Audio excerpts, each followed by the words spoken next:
ਵਾਹਿਗੁਰੂ ਜੀ ਕਾ ਖਾਲਸਾ ਵਾਹਿਗੁਰੂ ਜੀ ਕੀ ਫਤਿਹ।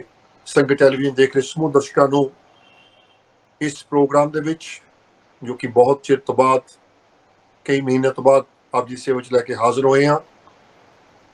ਉਹਨਾਂ ਮਹਾਨ ਕਾਰ ਸੇਵਾ ਗੁਰੂ ਮਹਾਰਾਜ ਦੀ ਅਪਾਰ ਬਖਸ਼ਿਸ਼ ਦਾ ਸਦਕਾ ਜਿੱਥੇ ਗੁਰੂ ਨਾਨਕ ਨਿਸ਼ਕਾਮ ਸੇਵਕ ਜਥੇ ਦੀ ਝੋਲੀ ਵਿੱਚ ਪਈਆਂ ਸਮੂਹ ਸੰਗਤਾਂ ਦੇ ਸਹਿਯੋਗ ਦੇ ਨਾਲ ਤੇ ਮਹਾਂਪੁਰਖਾਂ ਦੇ ਉਦਮ ਤੇ ਉਪਰਾਲੇ ਦਾ ਸਦਕਾ ਇਹ ਸੇਵਾਵਾਂ ਆਪਾਂ ਦੇਖਦੇ ਹਾਂ ਪਿਛਲੇ ਸਾਲਾਂ ਤੋਂ ਚੱਲ ਰਹੀਆਂ ਹਨ। ਅੱਜ ਆਪਾਂ ਚੱਲਣਾ ਹੈ ਤਖਤ ਸ੍ਰੀ ਹਰਿਮੰਦਰ ਜੀ ਪਟਨਾ ਸਾਹਿਬ, ਜਿੱਥੇ ਕਿ ਸਾਲਸ ਰਾਏ ਜੌਹਰੀ ਦੀਵਾਨ ਹਾਲ ਦੀ ਕਾਰ ਸੇਵਾ ਚੱਲ ਰਹੀ ਹੈ। ਜੋ ਇਸ ਦੀ ਪ੍ਰੋਜੈਕਟ ਪਲੈਨਿੰਗ ਸੀ ਤੇ ਜੋ ਇਸ ਦਾ ਟਾਰਗੇਟ ਸੀ ਕਿ ਮਹਾਰਾਜ ਦੇ ਗੁਰਪੁਰਬ ਤੋਂ ਪਹਿਲਾਂ 2021 ਜਨਵਰੀ 16 ਜਨਵਰੀ ਤੋਂ ਪਹਿਲਾਂ ਇਹ ਸੰਪੂਰਨ ਹੋ ਜਾਵੇ। ਉਸ ਦੀ ਕਿਸ ਤਰ੍ਹਾਂ, ਕਿਉਂਕਿ ਅੱਜ ਸਾਰਾ ਸੰਸਾਰ, ਸਮੁੱਚਾ ਸੰਸਾਰ ਇਸ COVID-19 ਦੇ ਕਰਕੇ ਖੜ ਗਿਆ ਸੀ, ਪਰ ਗੁਰੂ ਮਹਾਰਾਜ ਦੀ ਅਪਾਰ ਬਖਸ਼ਿਸ਼ ਰਹਿਮਤ ਦਾ ਸਦਕਾ ਉਹਨਾਂ ਸੇਵਕਾਂ ਦੇ ਜਿਹਦੇ ਗੁਰੂ ਮਹਾਰਾਜ ਦੀ ਕਿਰਪਾ ਹੈ, ਜਿਹਦੇ ਤੇ ਗੁਰੂ ਮਹਾਰਾਜ ਦੀ ਬਖਸ਼ਿਸ਼ ਹੈ, ਜਿਹਨਾਂ ਕੋ ਮਹਾਰਾਜ ਆਪ ਸੇਵਾ ਲੈਂਦੇ ਹਨ, ਮਹਾਰਾਜ ਨੇ ਐਸੀ ਬਖਸ਼ਿਸ਼ ਕੀਤੀ ਕਿ ਸੇਵਾ ਜੋ ਅੱਜ ਆਪਣਾ ਨਸਾਂਝ ਪਾਉਣਗੇ ਪਟਨਾ ਸਾਹਿਬ ਤੋਂ ਸਾਡੇ ਬਹੁਤ ਹੀ ਸਤਿਕਾਰਯੋਗ ਵੱਡੇ ਵੀਰ ਭਾਈ ਇੰਦਰਜੀਤ ਸਿੰਘ ਜੀ। ਭਾਈ ਇੰਦਰਜੀਤ ਸਿੰਘ ਜੀ, ਵਾਹਿਗੁਰੂ ਜੀ ਕਾ ਖਾਲਸਾ ਵਾਹਿਗੁਰੂ ਜੀ ਕੀ ਫਤਿਹ। ਵਾਹਿਗੁਰੂ ਜੀ ਕਾ ਖਾਲਸਾ ਵਾਹਿਗੁਰੂ ਜੀ ਕੀ ਫਤਿਹ। ਭਾਈ ਖੁਸ਼ਦੇਵ ਸਿੰਘ ਜੀ, ਭਾਈ ਜੀ ਬਹੁਤ ਬਹੁਤ ਧੰਨਵਾਦ, ਆਪ ਜੀ ਨੇ ਸਮਾਂ ਕੱਢਿਆ ਹੈ। ਅੱਜ ਆਪ ਜੀ ਸੰਗਤਾਂ ਦੇ ਨਾਲ ਰੂਬਰੂ ਹੋ ਰਹੇ ਹੋ। ਆਪਾਂ ਅੱਜ ਗੱਲਬਾਤ ਕਰਨੀ ਹੈ ਜੋ ਮਹਾਨ ਕਾਰ ਸੇਵਾ ਚੱਲ ਰਹੀ ਹੈ ਤਖਤ ਸਾਹਿਬ ਦੇ ਉੱਪਰ, ਉਹਦੀ ਅੱਜ ਥੋੜੀ ਜਿਹੀ ਗੱਲਬਾਤ ਤੇ ਸੰਗਤਾਂ ਨਾਲ ਆਪਾਂ ਸਾਂਝ ਪਾਉਣੀ ਹੈ। ਭਾਈ ਇੰਦਰਜੀਤ ਸਿੰਘ ਜੀ, ਜਿਸ ਤਰ੍ਹਾਂ ਕਿ ਆਪ ਜੀ ਭਲੀ ਪ੍ਰਕਾਰ ਜਾਣਦੇ ਹੋ ਕਿ ਮਾਰਚ ਤੋਂ ਲੈ ਕੇ ਸਮੁੱਚਾ ਸੰਸਾਰ ਖੜ ਗਿਆ ਸੀ ਤੇ ਅੱਜ ਤੱਕ ਵੀ ਸੰਸਾਰ ਸਾਰਾ ਹੌਲੀ ਹੌਲੀ ਖੁੱਲ੍ਹਣਾ ਸ਼ੁਰੂ ਹੋਇਆ ਹੈ।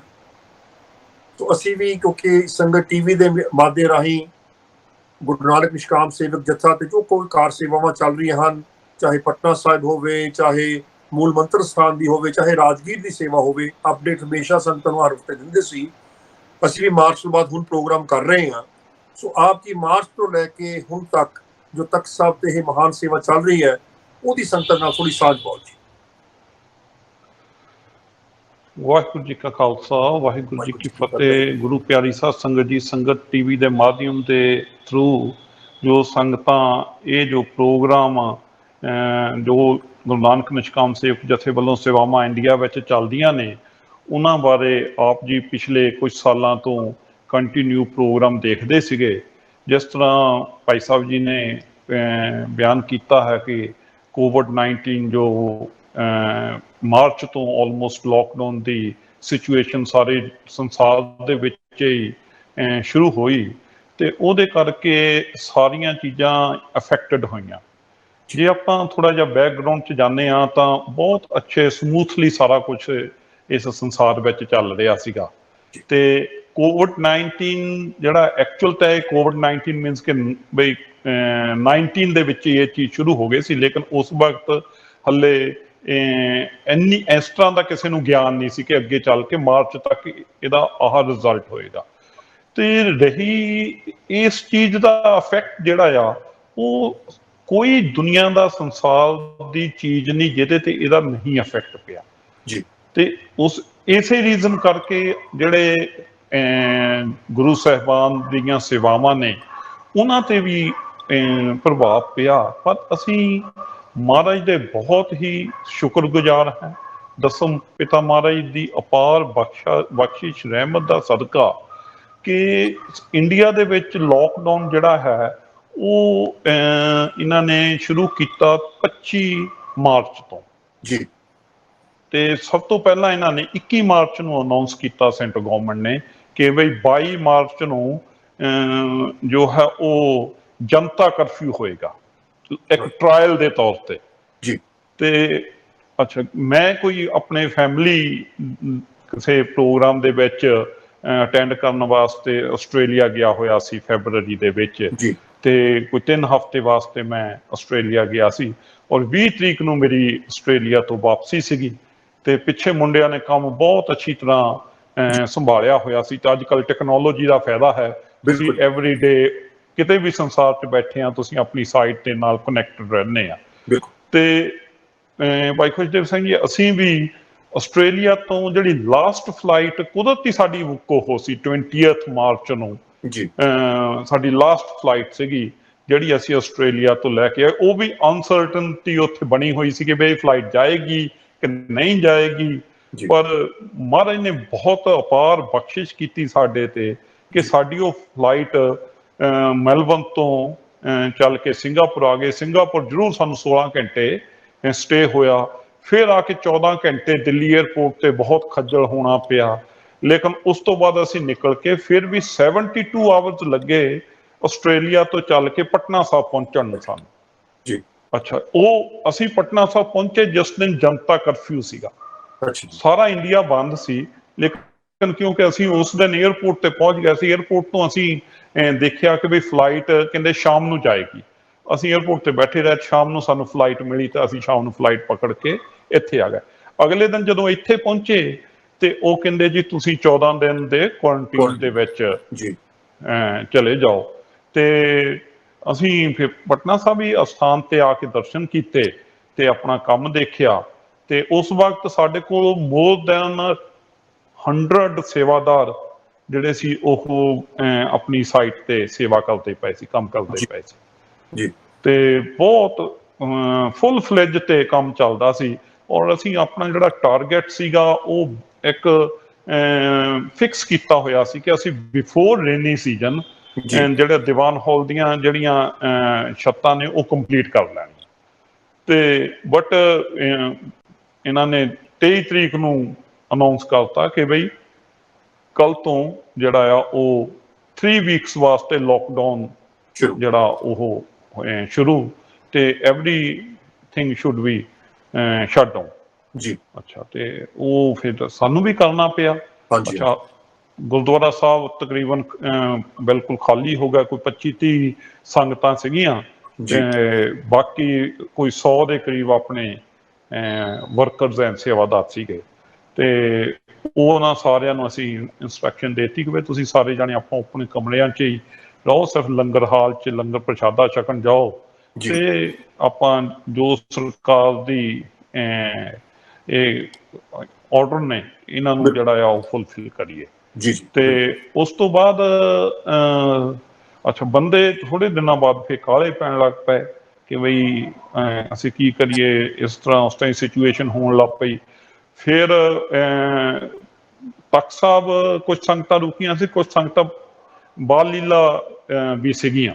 ਅੱਛਾ ਜੀ ਤੇ ਹਾਂ, ਤੇ ਉਹ ਫਿਰ ਕੁਝ ਦਿਨਾਂ ਬਾਅਦ ਡੀਐਮ ਜੇ ਡਿਸਟ੍ਰਿਕਟ ਮੈਜਿਸਟ੍ਰੇਟ ਨੇ ਪਟਨਾ ਦੇ, ਜੀ ਉਹਨਾਂ ਤੋਂ ਇੱਕ ਸਪੈਸ਼ਲ ਪਰਮਿਸ਼ਨ ਲੈ ਕੇ ਤੇ ਜਿਹੜੇ ਸੇਵਾਦਾਰ ਜਾਂ ਜਿਹੜੇ ਸ਼ਰਧਾਲੂ ਸੰਗਤ ਆਈ ਹੋਈ ਸੀ ਪਟਨਾ ਸਾਹਿਬ, ਜੀ ਜੀ ਉਹਨਾਂ ਦਾ ਇੰਤਜ਼ਾਮ ਕੀਤਾ ਗਿਆ ਉਹਨਾਂ ਨੂੰ ਵਾਪਸ ਪੰਜਾਬ ਭੇਜਣ ਦਾ।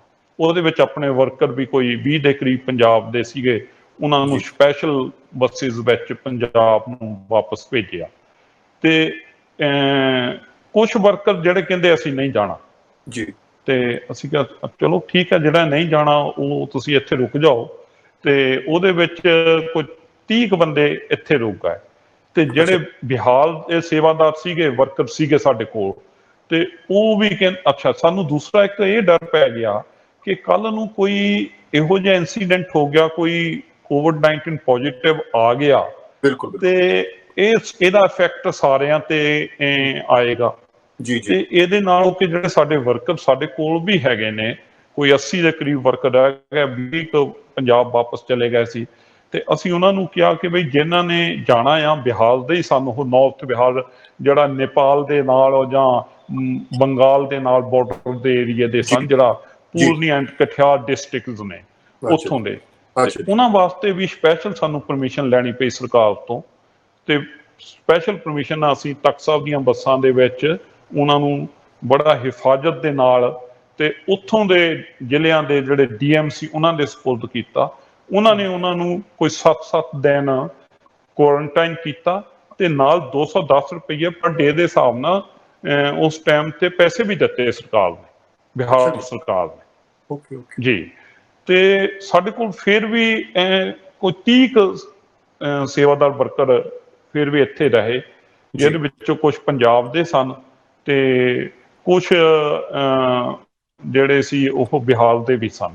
ਜੀ ਤੇ ਉਹਨਾਂ ਦੇ ਨਾਲ ਇੱਕ ਗਵਰਨਮੈਂਟ ਨੇ ਪਹਿਲੇ 3 ਵੀਕ ਤੋਂ ਬਾਅਦ ਹੀ, ਜਾਣੀ ਕਿ 25 ਤਰੀਕ ਨੂੰ ਲੋਕਡਾਊਨ ਸ਼ੁਰੂ ਹੋਇਆ, 25 ਮਾਰਚ ਨੂੰ, ਤੇ 14 ਮਾਰਚ ਨੂੰ ਸਰਕਾਰ ਨੇ ਨਿਊ ਗਾਈਡਲਾਈਨ ਦਿੱਤੀ, ਜਿਹਦੇ ਵਿੱਚ ਉਹਨਾਂ ਨੇ ਕਿਹਾ ਕਿ ਜਿਹੜੇ ਇੰਟਰਨਲ ਕੋਈ ਵਰਕ ਹੈਗਾ ਆ, ਹਾਂਜੀ ਕੰਸਟਰਕਸ਼ਨ ਵਰਕ, ਜੀ ਤੇ ਉਹਨੂੰ ਤੁਸੀਂ ਸ਼ੁਰੂ ਕਰ ਸਕਦੇ ਆ। ਓਕੇ ਸੋ ਅਸੀਂ 3 ਵੀਕ ਤਾਂ ਅਸੀਂ ਪੂਰਾ ਸ਼ਟਡਾਊਨ ਰੱਖਿਆ, ਜੋ ਸਰਕਾਰ ਦੇ ਆਰਡਰ ਬਿਲਕੁਲ ਸੀਗੇ, ਜੋ ਗਵਰਨਮੈਂਟ ਗਾਈਡਲਾਈਨਸ ਨੇ, ਬਿਲਕੁਲ ਜੋ ਗਵਰਨਮੈਂਟ ਗਾਈਡਲਾਈਨ ਸੀਗੀਆਂ ਜੀ ਉਹਦੇ ਮੁਤਾਬਕ। ਜੀ 3 ਵੀਕ ਤੋਂ ਬਾਅਦ ਕਿਉਂਕਿ ਸਾਡੇ ਕੋਲ ਵਰਕਰ ਅੰਦਰ ਹੀ ਸੀਗੇ, ਬਿਲਕੁਲ ਬਿਲਕੁਲ ਅੱਛਾ, ਕੁਝ ਵਰਕਰ ਸਾਨੂੰ 3 ਵੀਕ ਤੋਂ ਬਾਅਦ ਅਸੀਂ ਕੰਮ ਸਟਾਰਟ ਕਰਤਾ, ਜੀ 14 ਆਫ ਮਾਰਚ ਨੂੰ। ਮਾਰਚ ਅੱਛਾ, ਤੇ ਗੁਰੂ ਮਹਾਰਾਜ ਦੀ ਇਹ ਬੜੀ ਬਖਸ਼ਿਸ਼ ਰਹੀ ਕਿ ਕਈ ਡਿਸਟ੍ਰਿਕਟ ਦੇ ਵਿੱਚ ਪੰਜਾਬ ਤੋਂ ਵਰਕਰਸ ਕੰਮ ਕਰਨ ਆਏ ਹੋਏ ਸੀਗੇ, ਜਿਹੜੇ ਫੈਕਟਰੀਆਂ ਬਣਾਉਂਦੇ ਜਾਂ ਹੋਰ ਕਈ ਕੁਝ ਕਰਦੇ ਸਨ। ਤੇ ਓਕੇ ਉਹ ਵਰਕਰਸ ਨੇ ਕਿਹਾ ਕਿ ਬਈ ਹੁਣ ਅਸੀਂ ਕਿੱਥੇ ਜਾਈਏ, ਉਹ ਤਖਤ ਸਾਹਿਬ ਆ ਗਏ। ਅੱਛਾ, ਅੱਛਾ ਜੀ ਤਖਤ ਸਾਹਿਬ ਤੋਂ ਪੰਜਾਬ ਜਾ ਨਹੀਂ ਸੀ ਸਕਦੇ ਕਿਉਂਕਿ ਸਾਰਾ ਕੁਝ ਬੰਦ ਆ। ਜੀ ਜੀ ਤੇ ਉਹਨਾਂ ਨੇ ਕਿਹਾ ਅਸੀਂ ਬੈਠ ਕੇ ਕੀ ਕਰਾਂਗੇ, ਤੇ ਉਹ ਆਏ ਸਾਡੇ ਕੋਲ, ਕਹਿੰਦੇ ਕਿ ਬਈ ਅਸੀਂ ਸੇਵਾ ਕਰਨੀ ਚਾਹੁੰਦੇ ਹਾਂ। ਤੇ ਅਸੀਂ ਕਿਹਾ ਓਕੇ ਤੁਸੀਂ ਸੇਵਾ ਕਰਨੀ ਚਾਹੁੰਦੇ ਆ, ਸਾਡੇ ਸੇਵਾਦਾਰਾਂ ਨਾਲ ਤੁਸੀਂ ਲੱਗ ਜਾਓ। ਤੇ ਉਹ ਫਿਰ ਪੰਜਾਬ ਦੇ ਕੋਈ ਅੰਮ੍ਰਿਤਸਰ ਡਿਸਟ੍ਰਿਕਟ ਦੇ ਸੀ, ਗੁਰਦਾਸਪੁਰ ਡਿਸਟ੍ਰਿਕਟ ਦੇ ਸੀ, ਕੁਝ ਜਾਣੇ ਇੱਧਰ ਲੁਧਿਆਣਾ ਡਿਸਟ੍ਰਿਕਟ ਦੇ ਵੀ ਸੀਗੇ, ਜਿਹੜੇ ਅੱਛਾ ਜੀ ਫੈਕਟਰੀਆਂ ਬਣਾਉਂਦੇ ਸਨ, ਜਿਹੜੇ ਜਿੱਦਾਂ ਲੁਧਿਆਣੇ ਤੋਂ ਬਹੁਤ ਸਾਰੇ ਹੈ ਨੇ ਜਿਹੜੇ ਇਕਵਿਪਮੈਂਟ ਬਣ ਕੇ ਆਉਂਦਾ ਆ, ਤੇ ਓਕੇ ਉਹ ਓਕੇ ਇੱਥੇ ਇੰਸਟਾਲ ਕਰਨ ਹੋਏ ਸਨ। ਉਹ ਕੋਈ 15 ਕੁ ਵਰਕਰ ਸਾਨੂੰ ਉਹ ਮਿਲ ਗਏ। ਸਾਡੇ ਕੋਲ ਕੋਈ 30-35 ਵਰਕਰ ਜਿਹੜੇ ਸੀ ਉਹ ਫੋਰਸ ਹੋ ਗਈ, ਜਿਨ੍ਹਾਂ ਨਾਲ ਅਸੀਂ ਕੰਮ ਸਟਾਰਟ ਕਰਤਾ।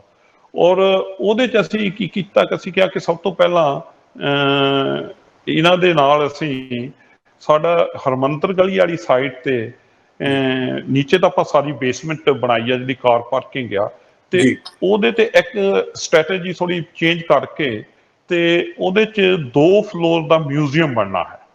ਓਕੇ ਠੀਕ ਅੱਛਾ, ਉਹ ਮਿਊਜ਼ੀਅਮ ਜਿਹੜਾ ਹੈ ਉਹ ਬਰਾਂਡੇ ਨੇ, ਜਿਸ ਤਰ੍ਹਾਂ ਪਹਿਲਾਂ ਕੰਪਲੈਕਸ ਫੇਜ਼ 1 ਦੇ ਵਿੱਚ ਬਣਿਆ, ਤੇ ਹਾਂਜੀ ਹਾਂਜੀ 100 ਫੀਟ ਉਹਦੀ ਲੈਂਥ ਹੈ, ਫਿਰ ਉਹਦੇ ਅੰਦਰੋਂ ਹੀ ਸਟੇਅਰਕੇਸ ਹੋਏਗੀ, ਫਿਰ ਉਹ ਫਸਟ ਫਲੋਰ ਤੇ ਚਲ ਜਾਏਗਾ।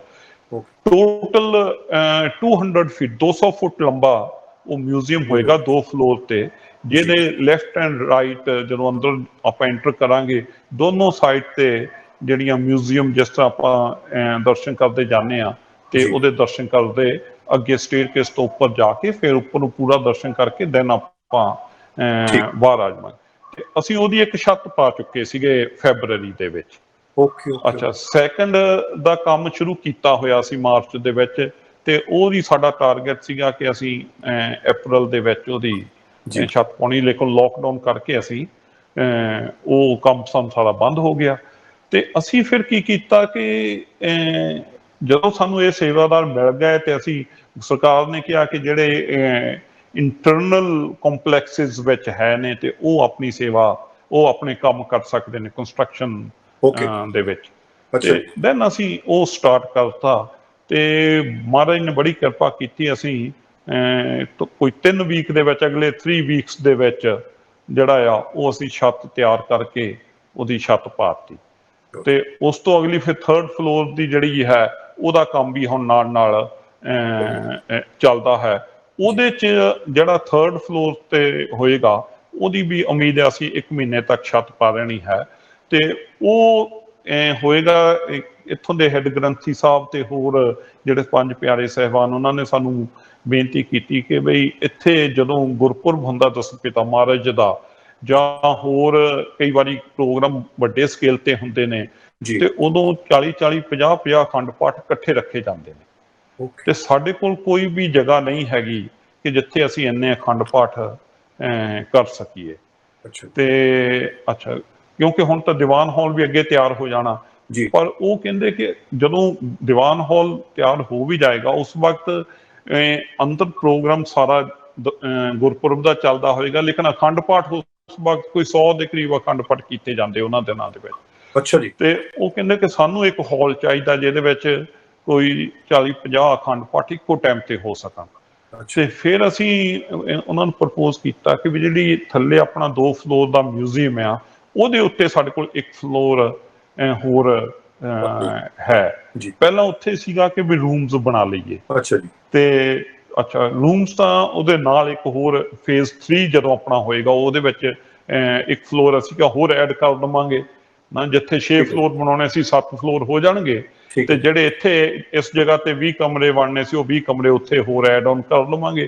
ਤੇ ਇਹਦੇ ਵਿੱਚ ਕੀ ਆ ਕਿ ਸਾਨੂੰ 1 ਫਲੋਰ ਜਿਹੜਾ ਪੂਰੇ ਦਾ ਪੂਰਾ ਉੱਪਰ 3rd ਫਲੋਰ ਤੇ ਅਖੰਡ ਪਾਠਾਂ ਵਾਸਤੇ ਹੋ ਜਾਏਗਾ। ਠੀਕ। ਸੋ ਇਹ ਜਿਹੜਾ ਹਰਮੰਦਰ ਗਲੀ ਦੇ ਨਾਲ ਦਾ ਪੂਰਾ ਬਲਾਕ ਹੈ, ਜਿਹੜਾ ਜਿਨ੍ਹਾਂ ਨੇ ਦਰਸ਼ਨ ਕੀਤੇ ਨੇ, ਜਿਹੜੀ ਪੁਰਾਣੀ ਦਰਸ਼ਨੀ ਡਿਓੜੀ ਤੋਂ ਲੈ ਕੇ ਤੇ ਅੱਗੇ ਇੱਕ ਮੰਦਿਰ ਆ, ਮੰਦਿਰ ਤੱਕ ਜਿੰਨੀ ਜਗ੍ਹਾ ਆ ਉਹ ਕੋਈ 100 ਫੁੱਟ ਦੇ ਕਰੀਬ ਜਗ੍ਹਾ ਹੈ। ਉਹਦੇ ਵਿੱਚ ਨੀਚੇ ਜੋ ਹੈ ਬੇਸਮੈਂਟ ਹੈ ਜਿੱਥੇ ਕਾਰ ਪਾਰਕਿੰਗ ਹੈ। 1st floor, ground floor and 1st floor ਜਿਹੜਾ ਆ ਉਹ ਮਿਊਜ਼ੀਅਮ ਹੋ ਗਿਆ, ਐਂਡ 3rd ਫਲੋਰ ਜਿਹੜਾ ਹੈ ground and 1st museum and 2nd floor ਜਿਹੜਾ ਆ ਉਹ ਸਾਡਾ ਹੋ ਜਾਏਗਾ ਅਖੰਡ ਪਾਠਾਂ ਵਾਸਤੇ ਹਾਲ। ਤੇ ਇਹ ਵੀ ਇਹਦਾ ਜਿਹੜਾ ਸਾਡਾ ਟਾਰਗੇਟ ਅਸੀਂ ਹੁਣ ਫਿਕਸ ਕਰ ਲਿਆ ਹੈ ਕਿ ਅਸੀਂ ਇਹੋ ਅਗਲੇ ਮਹੀਨੇ 1.5 ਮਹੀਨੇ 'ਚ 1.5 ਮਹੀਨਾ ਰੱਖੀਏ ਕਿ 1.5 ਮਹੀਨੇ ਦੇ ਵਿੱਚ ਭਾਵੇਂ ਰੇਨੀ ਸੀਜ਼ਨ ਹੈ ਤੇ ਅਸੀਂ ਇਹਦੀ ਛੱਤ ਜਿਹੜੀ ਆ ਉਹ ਪਾ ਕੇ ਕੰਪਲੀਟ ਕਰਕੇ ਤੇ ਗੁਰਪੁਰਬ ਤੱਕ ਇਹਨੂੰ ਕੰਪਲੀਟ ਕਰ ਦਾਂ। ਜਿਹੜਾ ਗਰਾਊਂਡ ਫਲੋਰ ਹੈ ਉਹਦਾ ਤਾਂ ਅਸੀਂ ਆਲਰੇਡੀ ਸਾਰਾ ਕੰਮ ਪਲਾਸਟਰਿੰਗ ਵਗੈਰਾ ਮੋਰ ਦੈਨ ਹਾਫ ਹੋ ਗਿਆ ਹੈ ਤੇ ਉਹਦੀ ਫਲੋਰਿੰਗ ਨਾਲ ਹੀ ਹੁਣ ਚਾਲੂ ਕਰ ਦੇਣੀ ਆ, marble flooring and granite flooring ਜਿਹੜੀ ਹੈ। ਤੇ ਫਿਨਿਸ਼ਿੰਗ ਵੀ ਕਹਿ ਲਓ ਕਿ ਨਾਲ ਸਟਾਰਟ ਕਰ ਦਿੱਤੀਆਂ ਨੇ। ਤੇ ਫਿਰ ਅਸੀਂ ਪਹਿਲਾਂ ਅਸੀਂ ਸੋਚਿਆ ਸੀ ਕਿ ਪਹਿਲਾਂ ਇਹੋ ਹੀ ਛੱਤਾਂ ਕੰਪਲੀਟ ਕਰ ਦਈਏ ਤਿੰਨੋਂ ਹੀ ਤੇ ਪਰ ਕਿਉਂਕਿ ਅਸੀਂ ਇੱਕ ਬੀਮ ਫੈਬਰਵਰੀ ਦੇ ਵਿੱਚ ਜਿਹੜਾ ਆਪਣਾ ਹੈ ਦੀਵਾਨ ਹਾਲ ਦਾ ਉਹ ਬਣ ਲਿਆ ਸੀਗਾ। ਅੱਛਾ, ਉਹ ਦੀਵਾਨ ਹਾਲ ਦੀ ਜਿਹੜੀ ਆਪਾਂ ਜੇ ਗੱਲ ਕਰੀਏ, ਦੀਵਾਨ ਹਾਲ ਆਪਣਾ ਬਹੁਤ ਹੀ ਚਲੋ ਵੱਡਾ ਸਾਈਜ਼ ਹੈ। ਉਹਦੀ ਜਿਹੜੀ ਲੰਬਾਈ ਚੜਾਈ ਹੈ ਉਹ 141 ਫੁੱਟ ਲੰਬਾ ਹੈ ਤੇ 110 ਫੁੱਟ ਉਹਦੀ ਚੌੜਾਈ ਆ ਤੇ ਹਾਈਟ ਜਿਹੜੀ ਆ ਉਹ 11 ਮੀਟਰ ਆ। ਇਹਦਾ 11 ਮੀਟਰ 11 30 33 35 ਫੁੱਟ ਦੇ ਕਰੀਬ ਉਹਦੀ ਹਾਈਟ ਆ। ਤੇ ਮਿਡ ਲੈਵਲ ਤੇ 5 ਮੀਟਰ ਦੀ ਹਾਈਟ ਤੇ 3 ਮੀਟਰ ਦੀ 10 ਫੁੱਟ ਦੀ ਸਾਰੇ ਪਾਸੇ ਇੱਕ ਬਾਲਕੋਨੀ ਹੈ।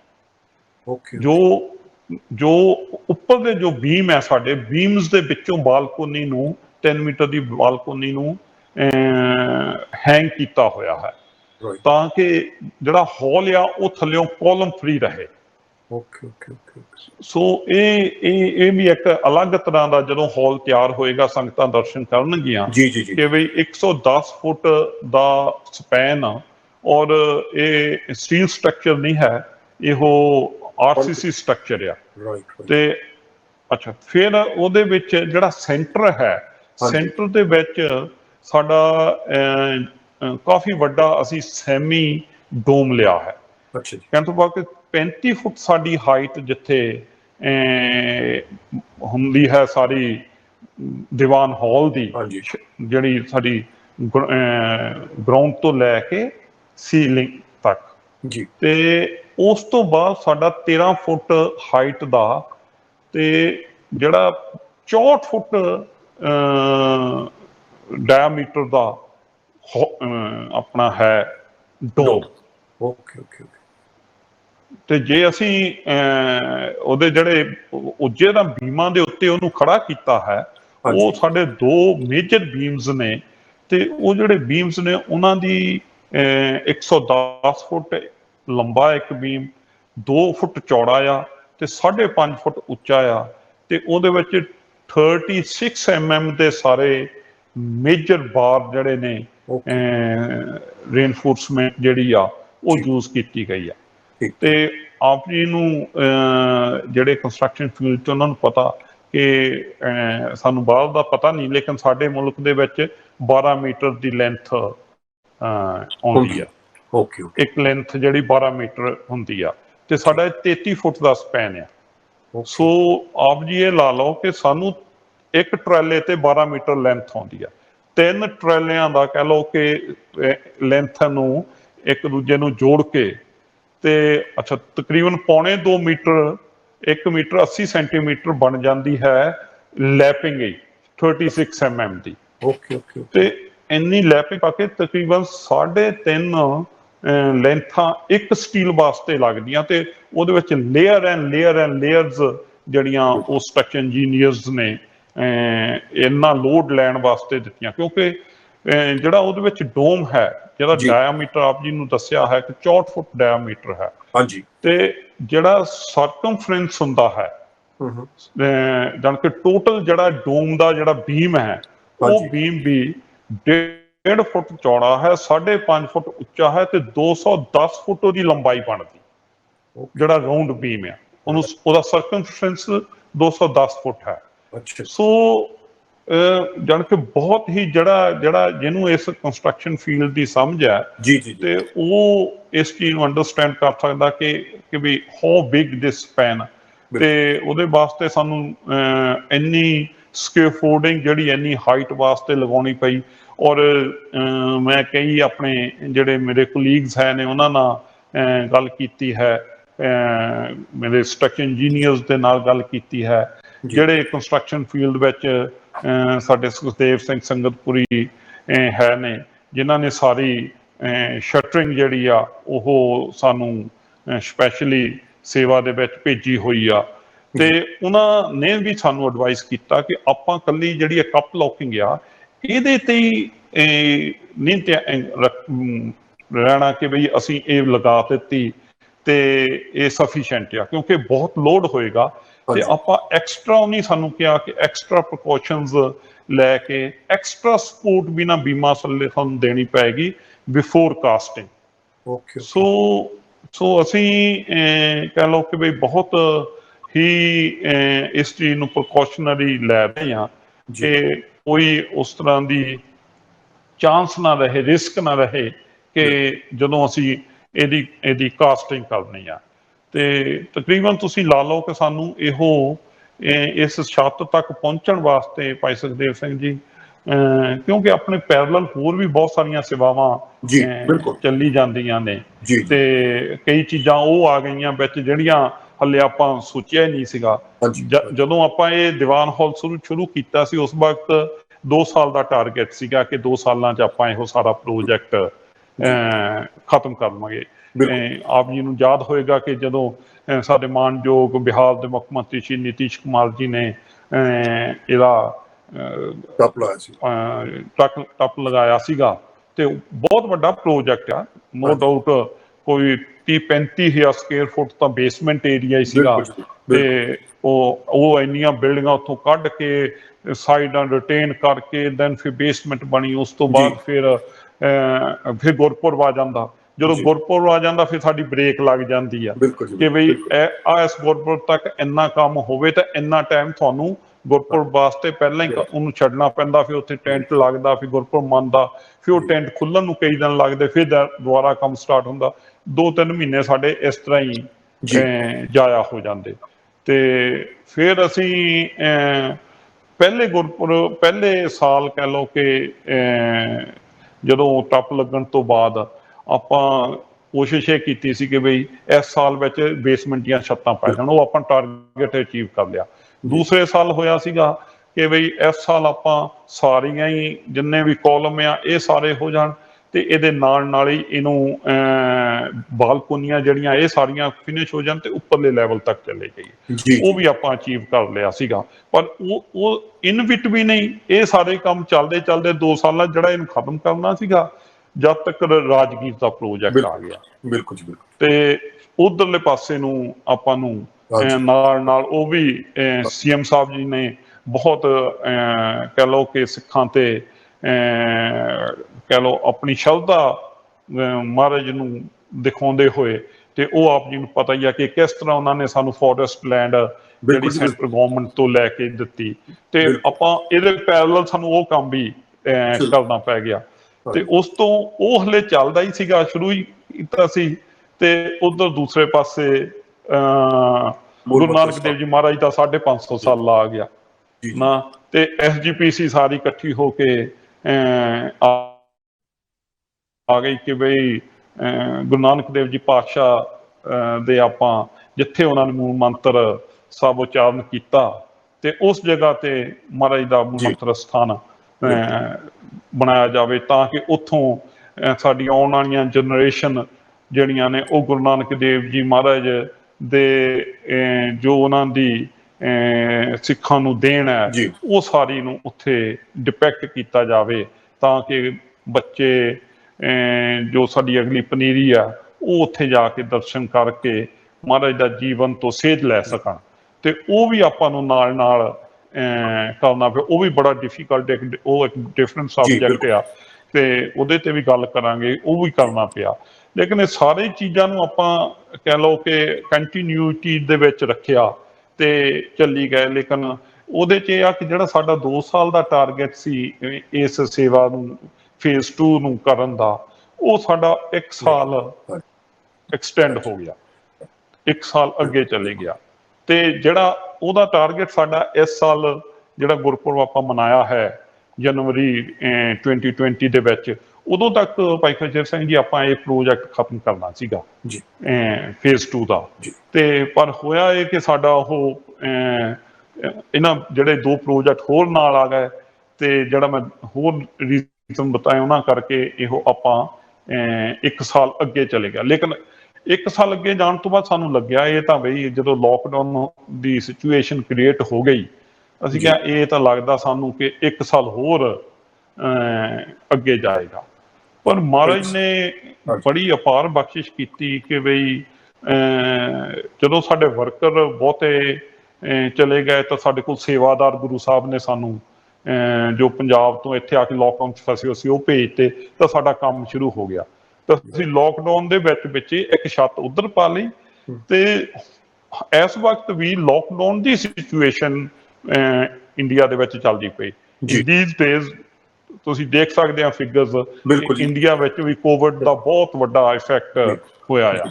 ਤੇ ਇੱਥੋਂ ਤੱਕ ਕਿ ਇਸ ਵਕਤ ਸਾਡਾ ਜਿਹੜਾ ਪਟਨਾ ਸਿਟੀ ਏਰੀਆ, ਆਪਾਂ ਇਹਨੂੰ ਜਿੱਥੇ ਗੁਰੂ ਸਾਹਿਬ ਮਹਾਰਾਜ ਦਾ ਜਨਮ ਸਥਾਨ ਆ, ਇਹਨੂੰ ਪਟਨਾ ਸਿਟੀ ਬੋਲਿਆ ਜਾਂਦਾ। ਪਟਨਾ ਜਿਹੜਾ ਆ ਉਹ ਏਅਰਪੋਰਟ ਵਾਲੀ ਸਾਈਡ ਜਿਹਨੂੰ ਨਵਾਂ ਪਟਨਾ ਕਹਿੰਦੇ ਆ। ਇਹ ਸਿਟੀ ਮੀਨਸ ਜਿਹੜਾ ਪੁਰਾਣਾ ਸ਼ਹਿਰ, ਓਲਡ ਸਿਟੀ ਆ, ਜਿਹੜਾ ਪਾਟਲੀ ਪੁੱਤਰ ਸੀਗਾ।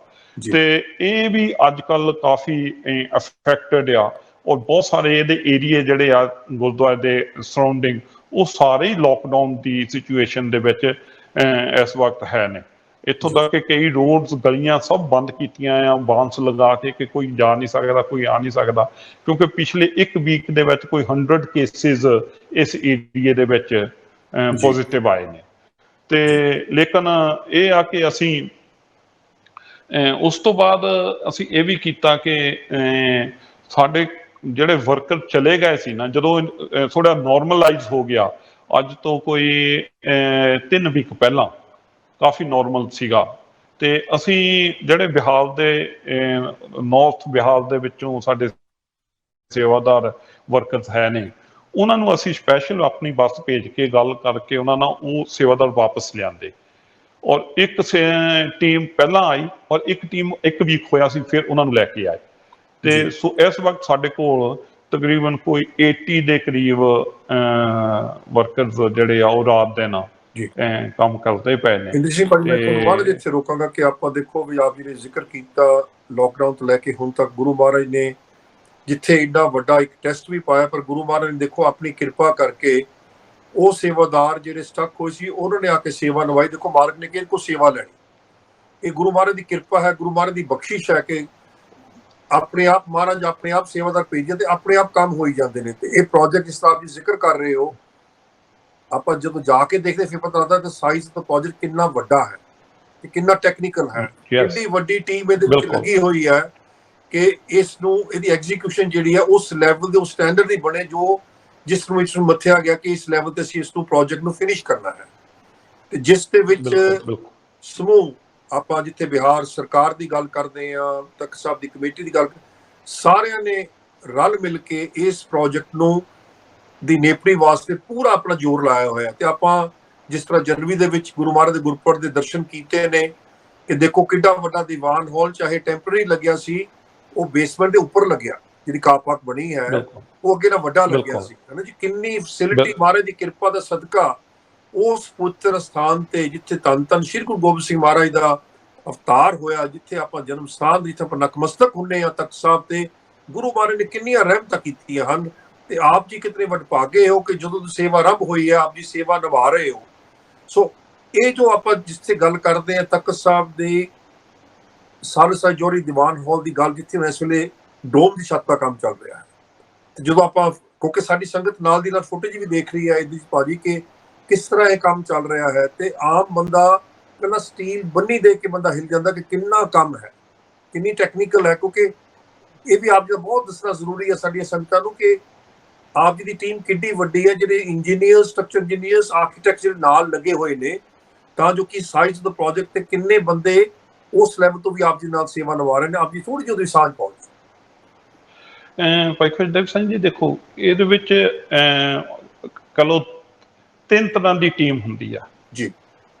ਇੱਕ ਟੀਮ ਹੈਗੀ ਆ ਜਿਹੜੀ ਫਰੰਟ ਫੁੱਟ ਤੇ ਕੰਮ ਕਰਦੀ ਹੈ ਜੀ, ਤੇ ਫਰੰਟ ਫੁੱਟ ਤੇ ਕੰਮ ਕਰਨ ਵਾਲੇ ਜਿਹੜੇ ਉਹ ਵਰਕਰਸ ਹੈ ਨੇ, ਜਿਹੜੇ ਰਾਤ ਦਿਨ ਕੰਮ ਕਰਦੇ, ਜਿਹਦੇ ਵਿੱਚ ਸ਼ਟਰਿੰਗ ਕਾਰਪੈਂਟਰ ਨੇ, ਜਿਹਦੇ ਵਿੱਚ ਸਟੀਲ ਬਾਰ ਬੈਂਡਰ ਨੇ, ਤੇ ਉਹਨਾਂ ਦੇ ਨਾਲ ਉਹਨਾਂ ਦੇ ਹੈਲਪਰਸ ਨੇ, ਫਿਰ ਜਿਨ੍ਹਾਂ ਨੇ ਕੰਕਰੀਟ ਪ੍ਰਪੇਅਰ ਕਰਨੀ ਆ ਉਹ ਸਾਰੇ ਵਰਕਰਸ ਨੇ।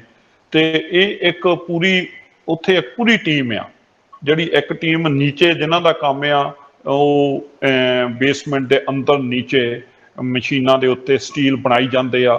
ਔਰ ਕਿਉਂਕਿ ਇਹ ਸਾਰਾ ਡੋਮ ਜਿੰਨਾ ਆ ਇਹ ਰਾਊਂਡ ਆ, ਤੇ ਰਾਊਂਡ ਹੋਣ ਕਰਕੇ ਤੁਹਾਨੂੰ 36 mm ਦੇ ਬਾਰ ਜਿਹੜੇ ਆ ਉਹਨਾਂ ਨੂੰ ਪਹਿਲਾਂ ਤੁਸੀਂ ਮਸ਼ੀਨ ਦੇ ਵਿੱਚ ਉਹਦਾ ਜਿਹੜਾ ਰੇਡੀਅਸ ਆ ਉਸ ਰੇਡੀਅਸ ਦੇ ਹਿਸਾਬ ਨਾਲ ਉਹਨੂੰ ਬੈਂਡ ਕਰਨਾ ਪੈਂਦਾ। ਪਹਿਲਾਂ ਉਹਨਾਂ ਨੂੰ ਮਸ਼ੀਨ ਤੇ ਕਰਦੇ ਹੋ, ਮਸ਼ੀਨ ਤੇ 100% ਹੁੰਦਾ ਨਹੀਂ, ਫਿਰ ਉਹਨੂੰ ਮੈਨੂਅਲੀ ਫਰਮੇ ਦੇ ਹਿਸਾਬ ਨਾਲ ਸਹੀ ਕਰਦੇ ਆ। ਫਿਰ ਉਹਦੇ ਚ ਜੋਗਲ ਮਾਰ ਕੇ ਤੇ ਉਹਨਾਂ ਨੂੰ ਫਿਰ ਕਹਿ ਲਓ ਕਿ ਉੱਪਰ 35 ਫੁੱਟ ਦੀ ਹਾਈਟ ਤੇ ਸਾਨੂੰ ਉਹਨਾਂ ਨੂੰ ਉੱਪਰ ਐਡੇ ਭਾਰੇ ਫੁੱਲ ਦੀ ਫੁੱਲ ਲੈਂਥ 12 ਮੀਟਰ ਦੀ ਪੂਰੀ ਲੈਂਥ 40 ਫੁੱਟ ਦੀ ਲੈਂਥ ਨੂੰ ਉੱਪਰ ਪਹੁੰਚਾ ਕੇ ਉਹਨੂੰ ਫਿਰ ਬੜੀ ਮੁਸ਼ਕਲ ਦੇ ਨਾਲ ਕਿੰਨੇ ਬੰਦੇ ਲੱਗ ਕੇ ਉਹਦੇ ਐਡੇ ਵੱਡੇ ਬੀਮਾਂ ਵਿੱਚ ਪੁਸ਼ ਕਰਨ। ਵੈਰੀ ਹੈਵੀ ਜਿੱਦਾਂ ਪੁਲਾਂ ਦਾ ਸਟਰਕਚਰ ਹੁੰਦਾ ਇਸ ਤਰ੍ਹਾਂ ਦਾ ਉਹ ਸਟਰਕਚਰ ਹੈ।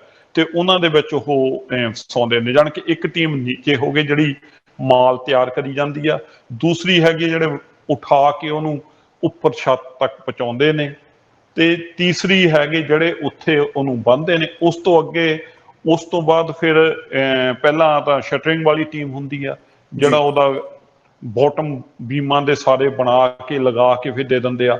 ਜਦੋਂ ਬੀਮ ਵੱਧ ਜਾਂਦਾ ਫਿਰ ਉਹ ਸ਼ਟਰਿੰਗ ਵਾਲੀ ਟੀਮ ਦੂਸਰੀ ਆਉਂਦੀ ਆ ਜਿਹੜੀ ਉਹਦੀਆਂ ਸਾਈਡਾਂ ਲਗਾਉਂਦੀ ਆ। ਉਹ ਸਾਈਡਾਂ ਉਹਨਾਂ ਦੀਆਂ ਲੱਗਣ ਤੋਂ ਬਾਅਦ ਫਿਰ ਉਸ ਤੋਂ ਬਾਅਦ ਫਿਰ ਅਸੀਂ ਜਿਹੜਾ ਛੱਤ ਦਾ ਸਟੀਲ ਹੈਗਾ ਉਹ ਬੰਨ੍ਹਦੇ ਆ। ਫਿਰ ਉਸ ਤੋਂ ਬਾਅਦ ਸਾਡੀ ਕੰਕਰੀਟ ਦੀ ਜਿਹੜੀ ਆ ਪੋਰਿੰਗ ਜਿਹੜੀ ਆ ਉਹ ਇੱਕ ਉਹ ਵੀ ਸਾਡੀ ਚੈਲੰਜਿੰਗ ਜੌਬ ਹੋਏਗੀ ਜਿਸ ਦਿਨ ਅਸੀਂ ਕਾਸਟ ਕਰਨਾ।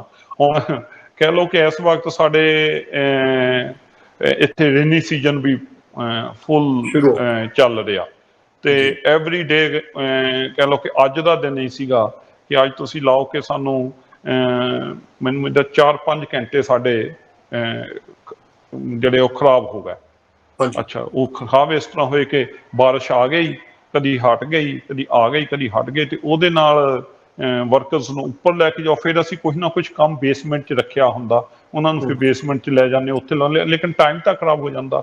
ਅੱਛਾ, ਇੱਕ ਚੀਜ਼ ਹੋਰ ਜਿਹੜੀ ਬੜੀ ਡੇਂਜਰਸ ਬਿਹਾਰ ਵਿੱਚ ਹੋ ਰਹੀ ਆ, ਪਿਛਲੇ 1 ਵੀਕ ਦੇ ਵਿੱਚ ਆਲਮੋਸਟ 200 ਲੋਕ ਬਿਹਾਰ ਦੇ ਵਿੱਚ ਅਸਮਾਨੀ ਬਿਜਲੀ ਦੇ ਨਾਲ ਚੜ੍ਹਾਈ ਕਰ ਗਏ।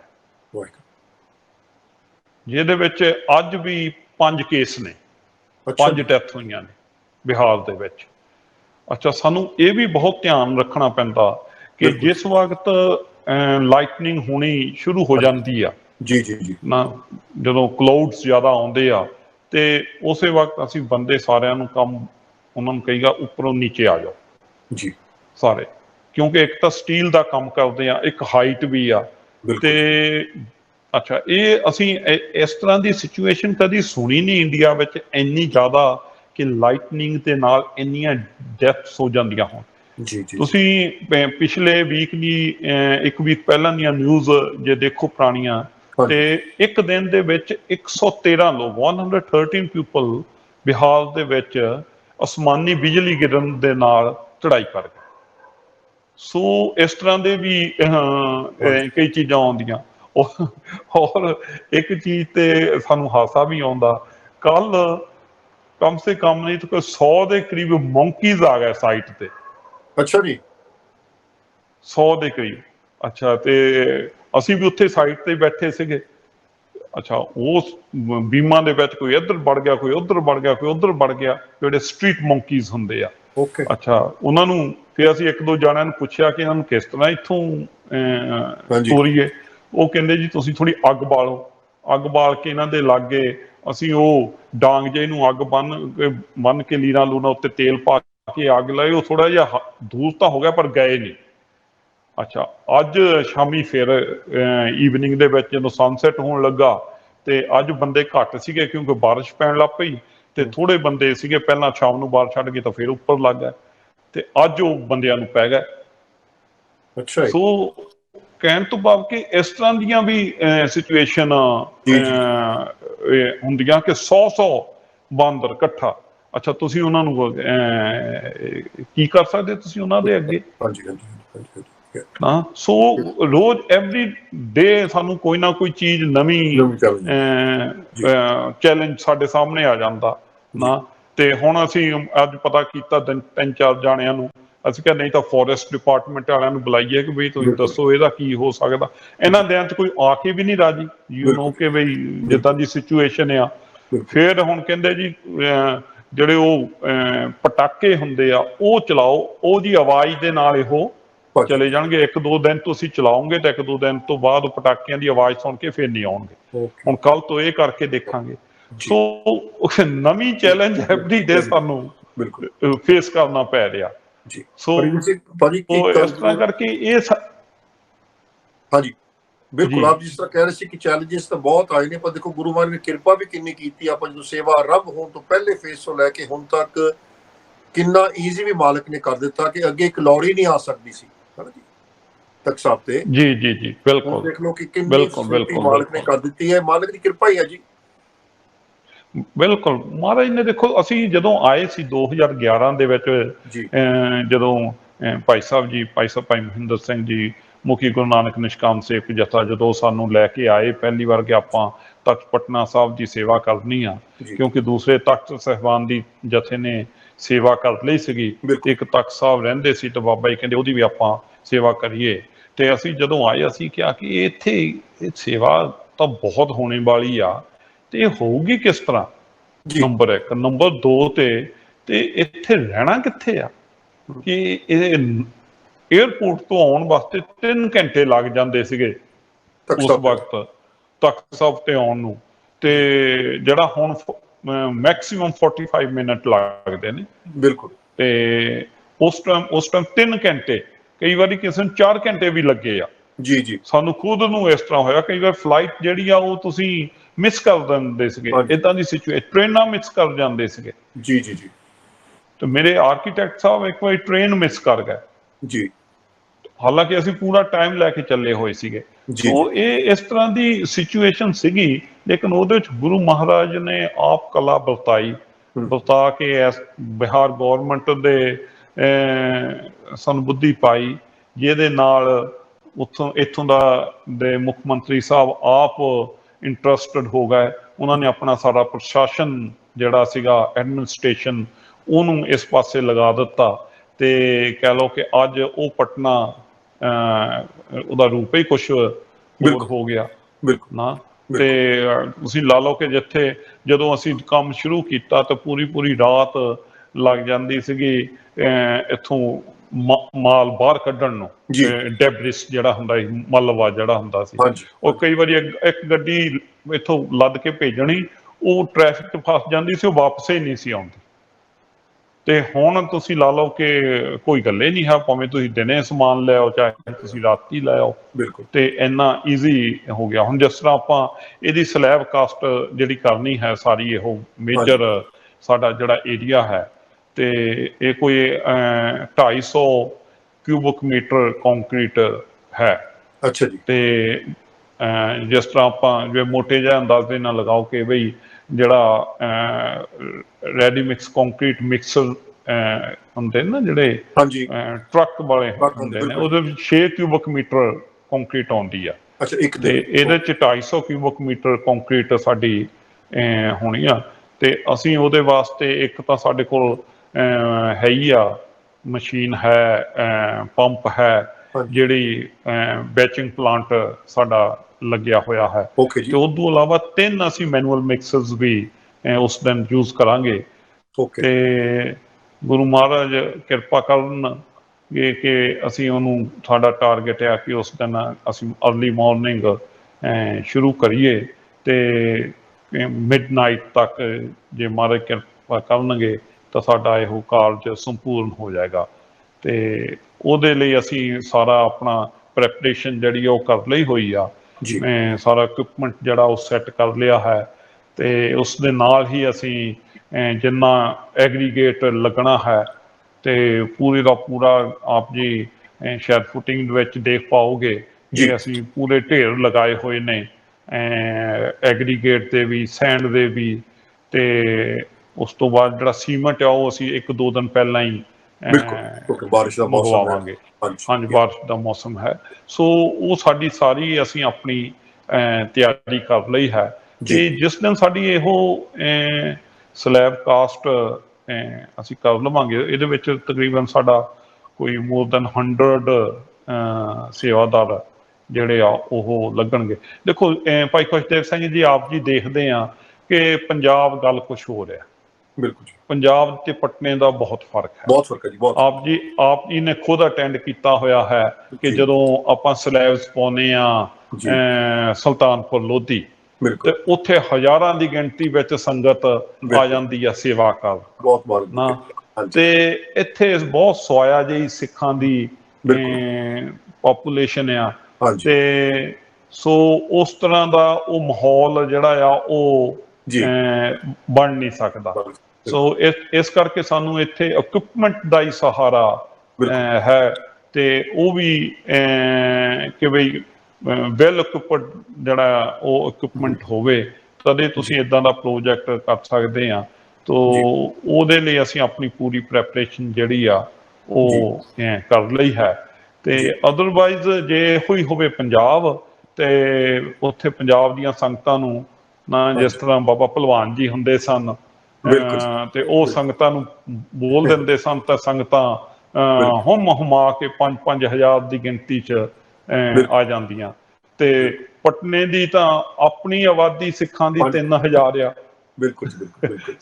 ਸਾਰੇ ਪਟਨੇ ਦੀ ਬੀਬੀਆਂ, ਬੱਚੇ ਸਾਰੇ ਪਾ ਕੇ। ਸੋ ਇਸ ਕਰਕੇ ਇੱਥੇ ਤਾਂ ਸਾਨੂੰ ਮਸ਼ੀਨਾਂ ਦਾ ਹੀ ਨਾਲ ਹੀ ਜਿਹੜਾ ਆ ਉਹ ਕਰਨਾ ਪਏਗਾ।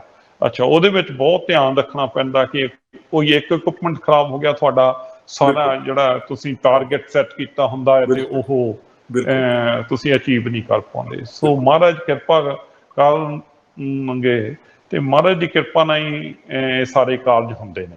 ਉਹਦਾ ਹੀ ਆਸਰਾ ਲੈ ਕੇ ਆਪਾਂ ਸਾਰੀਆਂ ਚੀਜ਼ਾਂ ਇਹ ਲਿਖਦੇ ਆ, ਕਰਦੇ ਆ। ਸੋ ਇਸ ਤਰ੍ਹਾਂ ਕਰਕੇ ਇਹ ਜਿਹੜਾ ਸਾਡਾ ਹੈ, ਇਹਦਾ ਟਾਰਗੇਟ ਲੋਕਡਾਊਨ ਦੀ ਸਿਚੁਏਸ਼ਨ ਹੋਣ ਦੇ ਬਾਵਜੂਦ ਵੀ ਜੋ ਅਸੀਂ ਇਹ ਨੀਅਤ ਕੀਤਾ ਸੀ ਕਿ ਵੀ ਇਸ ਸਾਲ ਅਸੀਂ ਇਹ ਫੇਜ਼ 2 ਜਿਹੜਾ ਆ ਉਹਨੂੰ ਕੰਪਲੀਟ ਕਰਨਾ, ਤੇ ਹੁਣ ਇਸ ਵਕਤ ਸਾਨੂੰ ਸ਼ਿਓਰਟੀ ਜਿਹੀ ਹੋ ਗਈ ਲੱਗਦੀ ਆ, ਕਿਉਂਕਿ ਅੱਜ ਦੇ ਡੇਟ ਤੱਕ ਜਿੰਨਾ ਸਾਡਾ ਕੰਮ ਹੋ ਗਿਆ ਹੈ ਤੇ ਸਾਨੂੰ ਹੁਣ ਦੇਖਣ ਲੱਗ ਪਿਆ ਕਿ ਇਸ ਸਾਲ ਅਸੀਂ ਇਹਨੂੰ ਫਿਨਿਸ਼ ਕਰ ਲਵਾਂਗੇ। ਤੇ ਕਿਉਂਕਿ ਇਹ ਜਿਸ ਦਿਨ ਅਸੀਂ ਸਲੈਬ ਪਾਈ ਉਸ ਤੋਂ ਨੈਕਸਟ ਡੇ ਹੀ ਜਿਹੜਾ ਇਸ ਦਾ ਡੋਮ ਹੈ ਉਹਦੀ ਸ਼ਟਰਿੰਗ ਸ਼ੁਰੂ ਕਰ ਦੇਣੀ ਹੈ। ਅੱਛਾ, ਜਿਹੜੀ ਡੋਮ ਜਿੱਥੇ ਡੋਮ ਜਾ ਕੇ ਫਿਨਿਸ਼ ਹੋਣਾ ਹੈ ਹਾਲ ਦੇ ਅੰਦਰ ਅੰਦਰ ਹੀ, ਤੇ ਉਹ ਸਾਡਾ ਤਕਰੀਬਨ 50 ਫੁੱਟ ਬਣ ਜਾਂਦਾ ਹੈ। ਤੇ 50 ਫੁੱਟ ਦੇ ਹਿਸਾਬ ਨਾਲ ਆਪ ਜੀ ਲਾ ਲਓ ਕਿ 5 ਮੰਜ਼ਲਾਂ ਹੋ ਜਾਂਦੀਆਂ। ਜੀ ਜੀ ਜੀ। ਤੇ ਜਾਣ ਕੇ ਆਪਾਂ ਹਾਲ ਦੇ ਸੈਂਟਰ ਵਿੱਚ ਖੜੇ ਹੋਵਾਂਗੇ ਤਾਂ ਜੇ ਆਪਾਂ ਗਰਦਨ ਉੱਪਰ ਕਰਕੇ ਇਸ ਤਰ੍ਹਾਂ ਦੇਖਾਂਗੇ ਤਾਂ ਉਹ top of the dome 5 story building ਜਿੰਨਾ ਹੋਏਗਾ। ਜੀ ਜੀ। ਸੋ ਉਹ ਇੱਕ ਅਲੱਗ ਹੀ ਨਜ਼ਾਰਾ ਹਾਲ ਜਿਹੜਾ ਆ ਉਹ ਪੇਸ਼ ਹੋਏਗਾ, ਜਿਹਦੇ ਵਿੱਚ ਦਸਮ ਪਿਤਾ ਮਹਾਰਾਜ ਦਾ ਅਗਲੇ ਪਤਾ ਨਹੀਂ ਕਿੰਨੇ ਸੌ ਸਾਲ ਤੱਕ ਜਿਹੜਾ ਉਹਨਾਂ ਦਾ ਗੁਰਪੁਰਬ ਮਨਾਇਆ ਜਾਏ ਕਰੇਗਾ, ਜਿੱਥੇ ਮਹਾਰਾਜ ਦਾ ਬਾਣੀ ਦਾ ਜਸ ਹੋਇਆ ਕਰੇਗਾ, ਜਿੱਥੇ ਕਿਸੇ ਵੀ ਤਰ੍ਹਾਂ ਦਾ ਕੋਈ ਪ੍ਰੋਗਰਾਮ ਕਰਨਾ ਹੋਵੇ ਤੇ ਉਹ ਕੀਤਾ ਜਾਏਗਾ, ਜੋ ਸਿਰਫ ਦਸਮ ਪਿਤਾ ਮਹਾਰਾਜ ਦੇ ਜਨਮ ਅਸਥਾਨ ਜਿਹੜਾ ਹੈ ਉਹਦੇ ਤੋਂ 100 ਫਿੱਟ ਤੇ ਹੈ, ਉਸੇ ਹੀ ਵਿਹੜੇ ਦੇ ਵਿੱਚ, ਉਸੇ ਹੀ ਕੋਰਟ ਯਾਰਡ ਦੇ ਨਾਲ। ਸੋ ਉਹ ਇੱਕ ਬਹੁਤ ਹੀ ਅਦਭੁਤ ਚੀਜ਼ ਜਿਹੜੀ ਆ ਉਹ ਬਣ ਜਾਣੀ। ਅੱਛਾ, ਗੱਲ ਉਹ ਪਿੱਛੇ ਅਸੀਂ ਜਿਹੜਾ ਗੱਲ ਕਰ ਰਹੇ ਸੀ ਕਿ ਵੀ 3 ਤਰ੍ਹਾਂ ਦੀ ਸਾਡੀ ਟੀਮ ਜਿਹੜੀ ਆ ਇਹ ਕੰਮ ਕਰੇ। ਇਹ ਤਾਂ ਮੈਂ ਦੇਖਿਆ ਸੀ ਕਿ ਜਿਹੜੇ ਫਰੰਟ ਤੇ ਕੰਮ ਕਰਦੇ ਨੇ ਜੀ ਨਾ, ਗਰਾਊਂਡ ਜ਼ੀਰੋ ਤੇ ਕੰਮ ਕਰਦੇ ਨੇ। ਫਿਰ ਦੂਸਰੀ ਟੀਮ ਹੈਗੀ ਜਿਹੜੀ ਸਾਡੀ ਬਿਹਾਈਂਡ ਦੀ ਸੀਨ ਕੰਮ ਕਰਦੀ ਆ ਜੀ। ਬਿਹਾਈਂਡ ਦੀ ਸੀਨ ਜਿਹੜੀ ਟੀਮ ਹੈ ਉਹ ਸਾਡੀ ਸਾਰੀ ਟੀਮ ਦਿੱਲੀ ਬੈਠੀ ਹੈ, ਜਿਹਦੇ ਵਿੱਚ ਸਾਡੇ ਆਰਕੀਟੈਕਟ ਨੇ, ਜਿਹਦੇ ਸਰਦਾਰ ਪਰਮਜੀਤ ਸਿੰਘ ਨੇ, ਸਾਡੇ ਵੀਰ ਵਿਜੇ ਕਪੂਰ ਜੀ ਨੇ, ਤਾਂ ਫਿਰ ਸਾਡੇ ਸਟਰਕਚਰ ਇੰਜੀਨੀਅਰ ਸਰਦਾਰ ਪਨਗਾਸਾ ਸਾਹਿਬ, ਸਰਦਾਰ ਅਮਰਜੀਤ ਸਿੰਘ ਨਾ, ਉਹਨਾਂ ਦੀ ਪੂਰੀ ਟੀਮ ਹੈ। ਇਹ ਸਾਰੇ ਨਿਸ਼ਕਾਮ ਸੇਵਾ ਕਰਦੇ ਪ੍ਰੋਫੈਸ਼ਨਲਸ ਨੇ ਸਾਰੇ, ਬਿਲਕੁਲ ਸਾਰੇ ਨਾ, ਸਾਰੇ ਹੀ ਇਲੈਕਟ੍ਰੀਕਲ ਦੇ ਸਰਦਾਰ ਜੈ ਸਿੰਘ ਨੇ, ਤੇ ਇਸ ਤਰ੍ਹਾਂ ਅਲੱਗ-ਅਲੱਗ ਜਿੰਨੀਆਂ ਵੀ ਇਹੋ ਪ੍ਰੋਫੈਸ਼ਨਲ ਕੰਸਲਟੈਂਸੀ ਹੈ ਆਪਾਂ ਨੂੰ ਦੇ ਰਹੇ, ਸਾਰੇ ਇੱਕ ਪੈਸਾ ਨਹੀਂ ਕਦੀ ਲੈਂਦੇ। ਇੱਥੋਂ ਤੱਕ ਕਿ ਸਾਈਟ ਵਿਜ਼ਿਟ ਕਰਨ ਆਉਂਦੇ ਨੇ ਤੇ ਬਹੁਤ ਵਾਰੀ ਆਪਣੇ ਕੋਲੋਂ ਹੀ ਟਿਕਟਾਂ ਲਾ ਕੇ ਵੀ ਆ ਜਾਂਦੇ ਨੇ। ਸੋ ਪੀਜੇ ਸਿੰਘ ਜੀ ਜਿਹੜੇ ਸਾਡੇ ਆਰਕੀਟੈਕਟ ਨੇ, ਤੇ ਉਹ ਮਾਡਲਸ ਵੀ ਬਣਾਉਂਦੇ ਨੇ। ਬਿਲਕੁਲ, ਇੱਕ ਤਖਤ ਸਾਹਿਬ ਦਾ ਹੁਣ ਮਾਡਲ ਜੇ ਉਹਦਾ ਕੋਸਟ ਕੀਤੀ ਜਾਵੇ ਲੱਖਾਂ ਰੁਪਈਆ, ਉਹ ਇੱਕ ਮਾਡਲ ਦੀ ਕੋਸਟ ਆਉਂਦੀ ਆ, ਤੇ ਉਹਦਾ ਉਹਨਾਂ ਨੇ ਕਦੀ ਇੱਕ ਨਵਾਂ ਪੈਸਾ ਤੱਕ ਉਹਨਾਂ ਨੇ ਕਦੀ ਚਾਰਜ ਨਹੀਂ ਕੀਤਾ। ਤੇ ਨਹੀਂ, ਉਹ ਕਹਿੰਦੇ ਸਭ ਗੁਰੂ ਮਹਾਰਾਜ ਦਾ ਦਿੱਤਾ ਆ, ਤੇ ਬੇਸ਼ੱਕ ਇੰਨਾ ਨਹੀਂ ਕਹਿੰਦੇ ਕਰ ਸਕਦਾ। ਸੋ ਇੱਕ ਸਾਡੀ ਇਹ ਟੀਮ ਹੈ ਜੀ। ਇਹ ਵੀ ਇੰਦਰਜੀਤ ਸਿੰਘ ਜੀ ਸਾਹਿਬ ਜੀ ਜ਼ਿਕਰ ਕਰ ਰਹੇ ਹੋ, ਮੈਂ ਦਿਲ ਨਹੀਂ ਕਰਦਾ ਕਿ ਆਪ ਨੂੰ ਇੰਟਰਪਟ ਕਰਾਂ, ਪਰ ਸੰਗਤਾਂ ਨੇ ਵੀ ਬਹੁਤ ਆਪਣੀ ਸਾਂਝ ਪਾਉਣੀ ਕਿ ਦੇਖੋ ਮਾਲਕ ਨੇ ਜਿਹਦੇ ਕੋਲ ਸੇਵਾ ਲੈਣੀ ਹੈ, ਜਿਹਦੇ ਤੇ ਮਾਲਕ ਨੇ ਰਹਿਮਤ ਕਰਨੀ, ਉਹਦਾ ਮੌਕਾ ਬਣ। ਦੇਖੋ ਅਸੀਂ ਸੰਗਤ ਟੀਵੀ ਰਾਹੀਂ ਕਿੰਨੀਆਂ ਸੰਗਤਾਂ ਆਪਣਾ ਦਸਵੰਧ ਦੇ ਕੇ ਸੇਵਾ 'ਚ ਹਿੱਸਾ ਪਾ ਰਹੀਆਂ। ਇਸੇ ਤਰ੍ਹਾਂ ਤੀਸਰੀ ਚੀਜ਼ ਇਹਦੇ ਤੇ ਆ ਰਿਹਾ ਸੀਗਾ ਜੀ। ਹਾਂਜੀ, ਕਿ ਵੀ ਇੱਕ ਗਰਾਊਂਡ ਜ਼ੀਰੋ ਤੇ ਕੰਮ ਕਰਦੇ ਨੇ, ਇੱਕ ਬਿਹਾਈਂਡ ਦੀ ਸੀਨ ਕੰਮ ਕਰਦੇ ਨੇ, ਜੋ ਸਾਨੂੰ ਪੇਪਰਾਂ ਉੱਤੇ, ਕਾਗਜ਼ਾਂ ਉੱਤੇ ਲਾਈਨਾਂ ਮਾਰ ਕੇ ਦਿੰਦੇ ਨੇ, ਤੇ ਆਪਣਾ ਪੂਰਾ ਬ੍ਰੇਨ ਯੂਜ਼ ਕਰਕੇ ਕਿ ਵੀ ਕਿਹੜਾ ਸਟੀਲ ਕਿੱਧਰ ਨੂੰ ਜਾਣਾ, ਕਿਹੜਾ ਕਾਲਮ ਕਿੱਥੇ ਲੱਗਣਾ, ਕਿਸ ਤਰ੍ਹਾਂ ਇਹੋ ਲੱਗਣਾ, ਕਿਹੜਾ ਬੀਮ ਕਿੱਧਰ ਨੂੰ ਹੋਣਾ, ਜਿਹੜੇ ਉਹਨਾਂ ਦਾ ਆਰਕੀਟੈਕਚਰ ਉਹਨਾਂ ਦਾ ਕੰਮ ਹੈ। ਤੀਸਰਾ ਜਿਹੜਾ ਜਿਹਦੇ ਨਾਲ ਸਾਰਾ ਕੁਛ ਇਹ ਹੁੰਦਾ ਜਿਹੜਾ, ਉਹ ਹੈ ਜੋ ਇੰਗਲੈਂਡ ਦੀਆਂ ਜਾਂ ਯੂਰਪ ਦੀਆਂ ਜਾਂ ਸੰਸਾਰ ਭਰ ਦੀਆਂ ਸੰਗਤਾਂ ਜਿਹੜੀਆਂ ਇਹਦੇ ਵਿੱਚ ਕੰਟਰੀਬਿਊਸ਼ਨ ਆਪਣਾ ਯੋਗਦਾਨ ਪਾਉਂਦੀਆਂ ਨੇ, ਬਿਲਕੁਲ ਮਾਇਕ ਤੌਰ ਤੇ ਨਾ, ਕਿਉਂਕਿ ਮਹਾਰਾਜ ਕਹਿੰਦੇ ਤਨ ਮਨ ਧਨ ਦੇ ਨਾਲ ਸੇਵਾ ਕਰ। ਹੁਣ ਉਹੀ 3 ਚੀਜ਼ਾਂ ਜੇ ਆਪਾਂ ਭਾਈ ਖੁਸ਼ਦੇਵ ਸਿੰਘ ਜੀ ਦੇਖਦੇ ਆ, ਇੱਕ ਸਾਡੀ ਟੀਮ ਹੈ ਜਿਹੜੀ ਇੱਥੇ ਤਨ ਦੇ ਨਾਲ ਸੇਵਾ ਕਰਦੀ ਪਈ ਆ, ਦੂਜੀ ਟੀਮ ਹੈ ਜਿਹੜੀ ਦਿੱਲੀ ਬੈਠੀ ਆ ਉਹ ਮਨ ਦੇ ਨਾਲ ਸੇਵਾ ਕਰਦੀ ਪਈ ਆ ਨਾ, ਤੀਜੀ ਟੀਮ ਜਿਹੜੀ ਸਾਡੀ ਯੂਕੇ ਬੈਠੀ ਹੈ, ਯੂਕੇ ਦੀਆਂ ਸੰਗਤਾਂ, ਸੰਸਾਰ ਭਰ ਦੀਆਂ ਸੰਗਤਾਂ, ਉਹ ਧਨ ਦੇ ਨਾਲ ਸੇਵਾ ਕਰਦੀਆਂ। ਬਿਲਕੁਲ ਬਿਲਕੁਲ। ਸੋ ਤਨ ਮਨ ਧਨ ਦੇ ਨਾਲ ਇਹ ਸਾਰੀ ਜਿਹੜੀ ਆ ਉਹ ਸੇਵਾ ਜਿਹੜਾ ਮਹਾਰਾਜ ਨੇ ਸਾਨੂੰ ਸਿੱਖਾਂ ਨੂੰ ਸੇਧ ਦਿੱਤੀ ਆ, ਇਹ ਉਸੇ ਸੇਧ ਦੇ ਨਾਲ ਕਹਿ ਲਓ ਕਿ ਗੁਰੂ ਸਾਹਿਬ ਆਪਣੀ ਸੇਵਾ ਆਪਣੇ ਗੁਰੂ ਪਿਆਰਿਆਂ ਤੋਂ ਲੈ ਰਹੇ ਨੇ। ਸੋ ਉਹਦੇ ਵਿੱਚ ਜਿੰਨਾ ਕੁ ਅਸੀਂ ਸ਼ੁਕਰਗੁਜ਼ਾਰ ਹਾਂ ਸਾਡੇ ਇੱਥੋਂ ਦੇ ਸਾਰੀ ਟੀਮ ਦਾ, ਉਸ ਤੋਂ ਵੀ ਵੱਧ ਅਸੀਂ ਸ਼ੁਕਰਗੁਜ਼ਾਰ ਹਾਂ ਇੰਗਲੈਂਡ ਦੀਆਂ ਸੰਗਤਾਂ ਦੇ, ਖਾਸ ਤੌਰ ਤੇ ਭਾਈ ਸਾਹਿਬ ਭਾਈ ਮਹਿੰਦਰ ਸਿੰਘ ਜੀ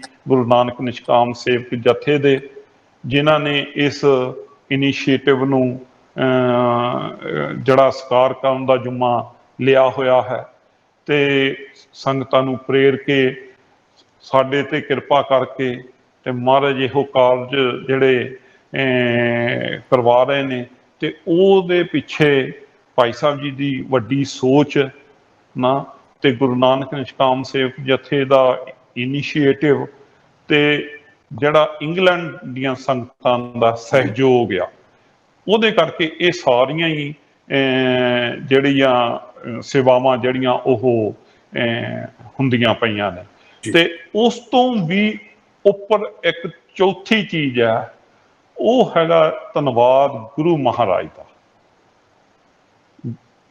ਗੁਰੂ ਮਹਾਰਾਜ ਦੇ ਹੀ ਕਰਕੇ ਸਾਰਾ ਕੁਝ, ਸਾਰੇ ਆਪਾਂ ਹਾਂ, ਉਹਨਾਂ ਕਰਕੇ ਆਪਣੀਆਂ ਆਹ ਦਸਤਾਰਾਂ ਨੇ, ਆਪਣੇ ਆਹ ਸੁੰਦਰ ਦਾੜੇ ਨੇ ਨਾ, ਤੇ ਉਹਨਾਂ ਦੀ ਹੀ ਬਖਸ਼ਿਸ਼ ਦੇ ਨਾਲ ਇਹ ਸੇਵਾਵਾਂ ਜਿਹੜੀਆਂ ਗੁਰੂ ਨਾਨਕ ਨਿਸ਼ਕਾਮ ਸੇਵਕ ਜਥੇ ਦੀ ਝੋਲੀ ਪਈਆਂ, ਤੇ ਉਹਨਾਂ ਦੀ ਬਖਸ਼ਿਸ਼ ਦੇ ਨਾਲ ਹੀ ਸੰਸਾਰ ਭਰ ਦੀਆਂ ਸੰਗਤਾਂ ਜਿਹੜੀਆਂ ਉਹ ਆਪਣਾ ਯੋਗਦਾਨ ਮਾਈਕ ਤੌਰ ਤੇ ਇਹਦੇ ਵਿੱਚ ਪਾਉਂਦੀਆਂ ਨੇ, ਤੇ ਜਿਹਦੇ ਨਾਲ ਇਹੋ ਸੇਵਾਵਾਂ ਹੁੰਦੀਆਂ। ਮੈਂ ਭਾਈ ਖੁਸ਼ਦੇਵ ਸਿੰਘ ਜੀ ਇੰਗਲੈਂਡ ਦੀਆਂ ਸੰਗਤਾਂ ਤੋਂ ਖਾਸ ਤੌਰ ਤੇ ਬਹੁਤ ਬਾਰੇ ਜਾਂਦਾ।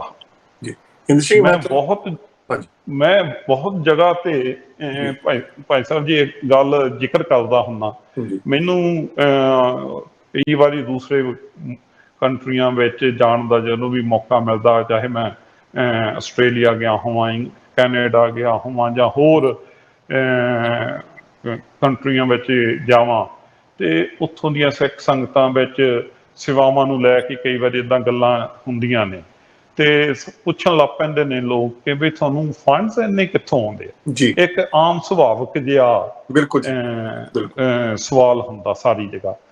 ਤੇ ਮੈਂ ਉਹਨਾਂ ਨੂੰ ਕਹਿੰਦਾ, ਯਾਰ ਮੈਂ ਇੱਕ ਚੀਜ਼ ਤੋਂ ਹੈਰਾਨ ਆ ਕਿ ਇੰਗਲੈਂਡ ਦੀਆਂ ਸੰਗਤਾਂ ਦੇ ਉੱਪਰ ਮਹਾਰਾਜ ਨੇ ਐਸੀ ਬਖਸ਼ਿਸ਼ ਕੀਤੀ ਆ ਕਿ ਪੈਸੇ ਵਾਲੇ ਲੋਕ ਤਾਂ ਕੈਨੇਡਾ ਵਿੱਚ ਵੀ ਮੈਂ ਬਹੁਤ ਦੇਖੇ ਨੇ, ਆਸਟ੍ਰੇਲੀਆ ਵਿੱਚ ਵੀ ਬਹੁਤ ਦੇਖੇ ਨੇ, ਪਰ ਦਿਲ ਜਿਹੜੇ ਆ ਜੋ ਇੰਗਲੈਂਡ ਦੇ ਲੋਕਾਂ ਦੇ ਨੇ ਨਾ, ਉਹ ਮੈਂ ਕਿਸੇ ਮਾਫ ਕਰਨਾ ਮੈਨੂੰ, ਮੈਂ ਇਹ ਕਹਿੰਦਾ ਕਿ ਦਿਲ ਖੋਲ ਕੇ ਜੋ ਕੰਟਰੀਬਿਊਸ਼ਨ ਜਿਸ ਤਰ੍ਹਾਂ ਇੰਗਲੈਂਡ ਦੀਆਂ ਸੰਗਤਾਂ ਗੁਰੂ ਸਾਹਿਬ ਦੀਆਂ ਇਹਨਾਂ ਚੀਜ਼ਾਂ ਵਾਸਤੇ ਕਰਦੀਆਂ ਨੇ। ਹੁਣ ਆਪਣਾ ਹੀ ਆਪਾਂ ਪਿਛਲੇ ਬੈਕਗਰਾਊਂਡ 'ਚ ਜਾ ਕੇ ਦੇਖਦੇ ਹਾਂ, ਹਰਿਮੰਦਰ ਸਾਹਿਬ ਦੀ ਸੋਨੇ ਦੀ ਕਾਰ ਸੇਵਾ ਵਿੱਚ ਯੋਗਦਾਨ, ਤਖ਼ਤ ਸ੍ਰੀ ਕੇਸਗੜ੍ਹ ਸਾਹਿਬ ਦੀ ਬਿਲਡਿੰਗ ਨੂੰ ਵੱਡਾ ਕਰਨ ਦੀ, ਲੰਗਰ ਹਾਲ ਦੀ ਸੇਵਾ ਵਿੱਚ ਯੋਗਦਾਨ, ਸ਼੍ਰੀ ਹਜ਼ੂਰ ਸਾਹਿਬ ਦੀ ਸੋਨੇ ਦੀ ਸੇਵਾ ਵਿੱਚ ਯੋਗਦਾਨ, ਤਖ਼ਤ ਸ੍ਰੀ ਦਮਦਮਾ ਸਾਹਿਬ ਦੀ ਸਾਰੀ ਵਾਈਟਨਿੰਗ ਕਰਨ ਦੇ ਵਿੱਚ ਯੋਗਦਾਨ, ਫਤਿਹਗੜ੍ਹ ਸਾਹਿਬ ਦੇ ਛੋਟੇ ਸਾਹਿਬਜ਼ਾਦਿਆਂ ਦੀ ਸ਼ਹੀਦੀ ਪੁਰਬ ਦਾ ਜਿਹੜਾ ਸ਼ਤਾਬਦੀ ਸਮਾਗਮ ਹੋਇਆ, ਉਸ ਨੂੰ ਕਰਨ ਤੋਂ ਪਹਿਲਾਂ ਜਿੰਨੀ ਸੋਨੇ ਦੀ ਸੇਵਾ ਹੋਈ ਉਹਦੇ ਵਿੱਚ ਯੋਗਦਾਨ, ਤੇ ਉਸ ਤੋਂ ਇਲਾਵਾ ਭਾਈ ਘਨੱਈਆ ਜੀ ਦਾ ਸਥਾਨ ਅਨੰਦਪੁਰ ਸਾਹਿਬ, ਉਹਦੇ ਵਿੱਚ ਯੋਗਦਾਨ, ਤੇ ਉਸ ਤੋਂ ਬਾਅਦ ਤਖ਼ਤ ਸ੍ਰੀ ਹਰਿਮੰਦਰ ਜੀ ਪਟਨਾ ਸਾਹਿਬ, ਜਿਹਦੇ ਵਿੱਚ ਤਾਂ ਅਥਾਹ ਯੋਗਦਾਨ ਪਾਇਆ ਹੈ। ਉਹਦੇ ਵਿੱਚ ਸਭ ਤੋਂ ਵੱਧ ਯੋਗਦਾਨ ਜੇ ਅਸੀਂ ਦੇਖੀਏ, ਸਾਡੇ ਹਿਸਾਬ ਨਾਲ 80% ਯੋਗਦਾਨ ਇੰਗਲੈਂਡ ਦੀਆਂ ਸੰਗਤਾਂ ਦਾ, 20% ਜਿਹੜਾ ਰੈਸਟ ਆਫ ਦੀ ਵਰਲਡ ਹੋਏਗਾ। ਜਿਹਦੇ ਵਿੱਚ ਇੱਥੇ ਥੋੜਾ ਜਿਹਾ ਟੋਕਾਂਗਾ ਆਪ ਜੀ ਨੂੰ, ਆਪ ਜਿਸ ਤਰ੍ਹਾਂ ਜ਼ਿਕਰ ਕਰ ਰਹੇ ਸੀ ਕਿ ਦੇਖੋ ਇਹ ਗੁਰੂ ਮਹਾਰਾਜ ਦੀ ਬਖਸ਼ਿਸ਼ ਹੈ ਹਰ ਗੁਰਸਿੱਖ ਦੇ ਉੱਤੇ, ਕਿਉਂਕਿ ਆਪਣੇ ਵਿੱਚ ਮਹਾਰਾਜ ਨੇ ਇੱਕ ਬਹੁਤ ਵੱਡੀ ਆਪਾਂ ਨੂੰ ਵਿਰਸੇ ਵਿੱਚ ਜੋ ਦਿੱਤੀ ਆ कि सेवा जिन्ना कोई मर्जी है, जिन्नी भी किसी हिम्मत है, वो जरूर अपनी तिलफुल सेवा जरूर कोशिश करते कि साडी पै जाए। ये उच्चे भाग ने साडे, क्योंकि बिना भागां तो चीज़ां नहीं मिलदियां। जिस तरह आप जी गिना रहे सा कि अज आपां दरबार साहब दी, हरमंदिर साहब दी सोने दी सेवा की गल करते हैं, वो सेवा होगी संपूर्ण होगी, हुण मुड़ के हिस्सा नहीं पैना। बिल्कुल जिथे जिथे सेवा आप जी कराई, महाराज ने तख्तां दी आपां गल करदे, 5 तख्त मालक ने साडी झोली विच सिखां नूं बख्शे ने। किड्डे उच्चे भाग ने, जदों बंदा नतमस्तक हुंदा। हर गुरु महाराज दा स्थान बहुत उच्चा है, पर तख्त साहब ते जदों नतमस्तक हुंदा, उच्चे भागां दी निशानी हुंदी कि तख्त साहब ते मालिक ने समा बख्शिया हाਜ਼ਰੀ लवाउण दा। आपकी सेवावां दी गल करदे हो, चैनल राही पता लगदा कि किन्ने समुचे संसार चों भावना है। हांगकांग तक पाइंदी सी, लोकी हांगकांग तक तो सेवा भेजदे ने। जी जी ये मालिक की कृपा है साडे उपर। ते जिस तरह आप जी कर देखो, समुचा संसार लॉकडाउन च खड़ गया, पर महाराज ने कृपा की कि दीवान हॉल की सेवा फिर चली गई। महाराज की कृपा है, ये किसी इंसान का काम नहीं है, महाराज की बख्शिश। क्योंकि महाराज चाहते ने कि ये अगले गुरपुर तक संपूर्ण हो जाए। बिल्कुल बिल्कुल बिल्कुल। आप जी भी देखो, आप तख्त साहब ते कितनी संगत विच आप जी विचरदे हो, कितनी संगत समुचे संसार तो आउंदी है। ਤੇ ਜਿਨ੍ਹਾਂ ਨਾਲ ਵੀ ਆਪਾਂ ਗੱਲਬਾਤ ਕਰਦੇ ਆ, ਉਹ ਇੰਨੇ ਖੁਸ਼ ਹੋ ਕੇ ਜਾਂਦੇ ਨੇ। ਕਦੀ ਕਹਿੰਦੇ ਸੋਚਿਆ ਨਹੀਂ ਸੀ ਕਿ ਅਸੀਂ ਪਟਨਾ ਸਾਹਿਬ ਵੀ ਜਾਵਾਂਗੇ। ਦੇਖੋ ਮਾਲਕ ਨੇ ਕਿੱਡੀ ਬਖਸ਼ਿਸ਼ ਮਹਾਰਾਜ ਦੇ 350 ਸਾਲ ਤੇ ਕੀਤੀ। ਕਿੱਡੀ ਬਖਸ਼ਿਸ਼ ਉਸ ਮੁੱਖ ਮੰਤਰੀ ਤੇ ਕੀਤੀ, ਜਿਹੜਾ ਇੱਕ ਸਿੱਖ ਨਹੀਂ ਵੀ ਹੋਣ ਦੇ ਬਾਵਜੂਦ ਉਹਨਾਂ ਨੇ ਕਿੱਡੀ ਉੱਚੀ ਸੇਵਾ ਨਿਭਾਈ, ਤਨ ਮਨ ਧਨ ਦੇ। ਬਿਲਕੁਲ ਬਿਲਕੁਲ। ਆਪ ਜੀ ਥੋੜਾ ਜਿਹਾ ਆਪ ਜੀ ਵਿਚਾਰੇ ਤੇ ਵੀ ਸਾਂਝ ਪਾਓ ਜੀ। ਭਾਈ ਖੁਸ਼ਦੇਵ ਸਿੰਘ ਜੀ, ਦੇਖੋ ਜਿਸ ਵਕਤ ਅਸੀਂ ਆਏ ਸੀਗੇ, ਤੁਸੀਂ ਬਿਲੀਵ ਨਹੀਂ ਕਰਨਾ ਕਿ 2011 ਵਿੱਚ ਸਾਨੂੰ ਇਹ ਲੱਗਦਾ ਸੀ ਕਿ ਤਖਤ ਆ ਕਿ ਕਿਸੇ ਮਹੱਲੇ ਦਾ ਗੁਰਦੁਆਰਾ ਹੈ ਜੀ। ਇਸ ਤਰ੍ਹਾਂ ਦੀ ਹਾਲਤ ਸਨ ਕਿ ਜਿੱਧਰ ਮਰਜੀ ਕੋਈ ਤੁਰਿਆ ਫਿਰਦਾ ਸੀ, ਜਿੱਧਰ ਮਰਜੀ ਜੋੜੇ ਲੈ ਕੇ ਜਾਈ ਜਾਂਦਾ ਸੀ, ਜਿੱਧਰ ਮਰਜੀ ਕੋਈ ਗੱਡੀਆਂ ਅੰਦਰ ਤੱਕ ਆਈ ਜਾਂਦੀਆਂ ਸੀ, ਖੜੀ ਜਾਂਦੀਆਂ ਸੀ। ਅੱਛਾ, ਇਸ ਤਰ੍ਹਾਂ ਦਾ ਹੀ ਸਾਰਾ ਸਿਸਟਮ ਜਿਹੜਾ ਸੀਗਾ ਉਹ ਸਿੱਖ ਸੰਗਤ ਦਾ ਵੀ ਸੀਗਾ। ਅੱਛਾ, ਤੇ ਲੋਕਲ ਸੰਗਤ ਹੀ ਹੁੰਦੀ ਸੀ, ਬਾਹਰੋਂ ਤਾਂ ਸਿੱਖ ਸੰਗਤ ਆਉਂਦੀ ਬਹੁਤ ਘੱਟ ਸੀ ਜੀ। ਤੁਸੀਂ ਇਹ ਲਾ ਲਓ ਕਿ ਇੱਕ ਟਾਈਮ ਇਹ ਵੀ ਸੀਗਾ ਕਿ ਤਨਖਾਹਾਂ ਦੇਣ ਨੂੰ ਤਖਤ ਸਾਹਿਬ ਦੇ ਕੋਲ ਪੈਸੇ ਨਹੀਂ ਹੁੰਦੇ ਸੀ। ਜੀ ਜੀ ਜੀ। ਤੇ ਬੰਬੇ ਤੋਂ ਸੰਗਤਾਂ ਆਉਂਦੀਆਂ ਸੀ ਗੁਰਪੁਰਬ ਮਨਾਉਣ, ਕੋਈ 1000 ਦੇ ਕਰੀਬ। ਅੱਛਾ ਜੀ। ਤੇ ਉਹ ਆ ਕੇ ਜਿੰਨੀਆਂ ਤਨਖਾਹਾਂ ਦੇਣੇ ਵਾਲੀਆਂ ਹੁੰਦੀਆਂ ਸੀ, ਕਿੰਨੇ ਕਿੰਨੇ ਮਹੀਨਿਆਂ ਦੀਆਂ, ਉਹ ਸੰਗਤਾਂ ਪੈਸੇ ਇਕੱਠੇ ਕਰਕੇ ਲਿਆਉਂਦੀਆਂ ਸੀ, ਉਹਦੇ ਨਾਲ ਤਨਖਾਹਾਂ ਦੇ ਕੇ ਤੇ ਅੱਗੇ ਮਾਇਆ ਦੇ ਕੇ ਜਾਂਦੀਆਂ ਸਨ। ਤੇ ਫਿਰ ਕਿਤੇ ਜਾ ਕੇ ਤਖਤ ਸਾਹਿਬ ਦਾ ਇਹ ਕਹਿ ਲਓ ਕਿ ਕੰਮ ਪ੍ਰਬੰਧ ਚੱਲਦਾ ਸੀਗਾ। ਤੇ ਅਸੀਂ ਜਦੋਂ ਆਏ, ਅਸੀਂ ਉਦੋਂ ਵੀ ਦੇਖਦੇ ਸੀ ਕਿ ਰਹਿਰਾਸ ਦੇ ਟਾਈਮ ਤੇ 5 ਜਾਣੇ ਨਹੀਂ ਹੁੰਦੇ ਸੀਗੇ ਜੀ। ਤੇ ਆਸਥਾਈਵਾਦ ਦੇ ਟਾਈਮ ਤੇ ਕਈ ਵਾਰ ਕੋਈ ਹੁੰਦਾ ਹੀ ਨਹੀਂ ਸੀਗਾ।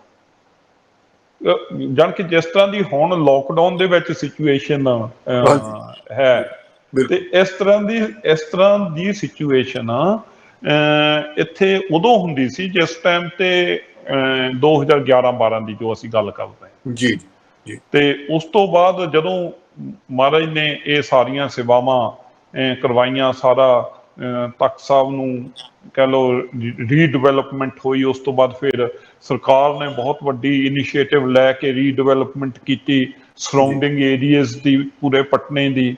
ਤੇ ਉਸ ਤੋਂ ਬਾਅਦ ਫਿਰ ਸੰਗਤਾਂ ਨੇ ਕਿਹਾ ਕਿ ਜਿਸ ਤਰ੍ਹਾਂ ਹਜੂਰ ਸਾਹਿਬ ਸੰਗਤਾਂ ਜਾਂਦੀਆਂ ਨੇ, ਬਿਲਕੁਲ, ਤੇ ਉਸੇ ਤਰ੍ਹਾਂ ਪਟਨਾ ਸਾਹਿਬ ਨੂੰ ਆਉਣੀਆਂ ਸ਼ੁਰੂ ਹੋ ਗਈਆਂ। ਤੇ ਇੱਥੋਂ ਤੱਕ ਲਾ ਲਓ ਕਿ ਜੋ ਅਸੀਂ ਅੱਜ ਦੇ ਹਾਲਤ ਵਿੱਚ ਦੇਖਦੇ ਹਾਂ ਕਿ ਸਾਡੀ ਇੱਥੋਂ ਦੀ ਕਮੇਟੀ ਜਿਹੜੀ ਆ, ਉਹ ਅੱਜ ਕੱਲ੍ਹ ਬਹੁਤ ਅੱਛੇ ਤਰ੍ਹਾਂ ਇਕਨੋਮਿਕਲੀ ਸਟਰੋਂਗ ਕਮੇਟੀ ਆ। ਬਿਲਕੁਲ ਬਿਲਕੁਲ ਬਿਲਕੁਲ। ਕਿ ਇੰਨੀ ਕੁ ਮਾਇਕ ਸਹਾਇਤਾ ਸੰਗਤਾਂ ਨੇ ਪ੍ਰਬੰਧਕ ਕਮੇਟੀ ਦੇ ਖਜ਼ਾਨੇ 'ਚ, ਗੁਰੂ ਮਹਾਰਾਜ ਦੇ ਖਜ਼ਾਨੇ ਦੇ ਵਿੱਚ ਯੋਗਦਾਨ ਪਾਇਆ ਕਿ ਪ੍ਰਬੰਧਕ ਕਮੇਟੀ ਦੇ ਕੋਲ ਇਸ ਵਕਤ ਕਾਫੀ ਉਹਨਾਂ ਨੇ ਆਪਣੇ ਆਪ ਨੂੰ ਸੇਫ ਕਰ ਲਿਆ ਹੋਇਆ। ਪਰ ਇਹਦੇ ਵਿੱਚ ਦੇਖੋ, ਅਸੀਂ ਇੱਕ ਹੋਰ ਵੀ ਚੀਜ਼ ਬਿਆਨ ਕਰਦੇ ਹਾਂ ਕਿ ਗੁਰੂ ਮਹਾਰਾਜ ਦਾ ਐਸਾ ਲਗਨ ਪਿਆਰ ਹੈ ਕਿ ਸੰਗਤਾਂ ਨੇ ਕਿ ਵੀ ਹੁਣ ਤਖਤ ਸਾਹਿਬ ਨਹੀਂ ਸੰਗਤ ਆ ਰਹੀ ਲੋਕਡਾਊਨ ਦੇ ਵਿੱਚ ਪਿਛਲੇ ਮਾਰਚ ਤੋਂ, ਤੇ ਲੋਕਾਂ ਨੇ, ਸੰਗਤ ਨੇ, ਗੁਰੂ ਕੀ ਪਿਆਰੀ ਸੰਗਤ ਨੇ ਤਖਤ ਸਾਹਿਬ ਦੇ ਅਕਾਊਂਟ ਵਿੱਚ ਆਨਲਾਈਨ ਕੋਈ 3 ਕਰੋੜ ਰੁਪਈਆ ਭੇਜਿਆ ਹੈ ਤਾਂ ਕਿ ਤਖਤ ਸਾਹਿਬ ਦਾ ਜਿਹੜਾ ਪ੍ਰਬੰਧ ਆ ਉਹ ਸੁਚਾਰੂ ਰੂਪ ਦੇ ਵਿੱਚ ਚੱਲਦਾ ਰਹੇ। ਜਿਹੜੇ ਮੁਲਾਜ਼ਮਾਂ ਦੀਆਂ ਤਨਖਾਹਾਂ ਆ, ਜਿਹੜਾ ਲੰਗਰ ਆ ਜਾਂ ਹੋਰ ਚੀਜ਼ਾਂ ਆ ਤਖਤ ਸਾਹਿਬ ਦੀਆਂ, ਉਹ ਚੱਲਦੀਆਂ ਰਹਿਣ ਤੇ ਸੰਸਾਰ ਦੇ ਹਰ ਕੋਨੇ ਤੋਂ ਸੰਗਤ ਨੇ ਉਹਦੇ ਵਿੱਚ ਆਨਲਾਈਨ ਤਖਤ ਸਾਹਿਬ ਨੂੰ ਕਹਿ ਲਓ ਕਿ ਜੇ ਗੋਲਕ ਵਿੱਚ ਆਫਰਿੰਗ ਸਾਡੀ ਇਸ ਵਕਤ ਨਹੀਂ ਹੋ ਰਹੀ ਤਾਂ ਇਸ ਤਰ੍ਹਾਂ ਕੰਟਰੀਬਿਊਸ਼ਨ ਸੰਗਤ ਨੇ ਦੇ ਕੇ ਤਖਤ ਸਾਹਿਬ ਦੇ ਪ੍ਰਬੰਧ ਨੂੰ ਕਿਸੇ ਤਰ੍ਹਾਂ ਦੀ ਵੀ ਦਿੱਕਤ ਵਿੱਚ ਆਉਣ ਨਹੀਂ ਦਿੱਤਾ ਹੈ। ਸੋ ਕਹਿਣ ਤੋਂ ਭਾਵ ਇੰਨਾ ਪਿਆਰ ਸੰਗਤ ਦਾ ਤਖਤ ਸਾਹਿਬ ਦੇ ਨਾਲ, ਤਖਤ ਸ੍ਰੀ ਹਰਿਮੰਦਰ ਜੀ ਪਟਨਾ ਸਾਹਿਬ ਦੇ ਨਾਲ ਹੋ ਗਿਆ ਹੈ ਵਰਲਡ ਵਾਈਡ, ਤੇ ਪਹਿਲਾਂ ਇੱਥੇ ਕੋਈ ਆ ਕੇ ਨਹੀਂ ਸੀ ਰਾਜੀ ਹੁੰਦਾ। ਸੋ ਕਹਿਣ ਤੋਂ ਭਾਵ ਕਿ ਇਹਦੇ ਵਿੱਚ ਜਿੱਥੇ ਬਿਹਾਰ ਸਰਕਾਰ, ਸਾਡੇ ਮਾਨਯੋਗ ਮੁੱਖ ਮੰਤਰੀ ਸ਼੍ਰੀ ਨਿਤੀਸ਼ ਕੁਮਾਰ ਜੀ ਦਾ ਬਹੁਤ ਵੱਡਾ ਯੋਗਦਾਨ ਹੈ, ਤੇ ਉੱਥੇ ਹੀ ਕਹਿ ਲਓ ਸਿੱਖ ਸੰਗਤਾਂ ਦਾ ਬਹੁਤ ਵੱਡਾ ਯੋਗਦਾਨ ਹੈ। ਗੁਰੂ ਨਾਨਕ ਨਿਸ਼ਕਾਮ ਸਿੱਖ ਜੱਥਾ ਭਾਈ ਸਾਹਿਬ ਭਾਈ ਮਹਿੰਦਰ ਸਿੰਘ ਜੀ ਦਾ ਵੀ ਬਹੁਤ ਵੱਡਾ ਯੋਗਦਾਨ ਹੈ।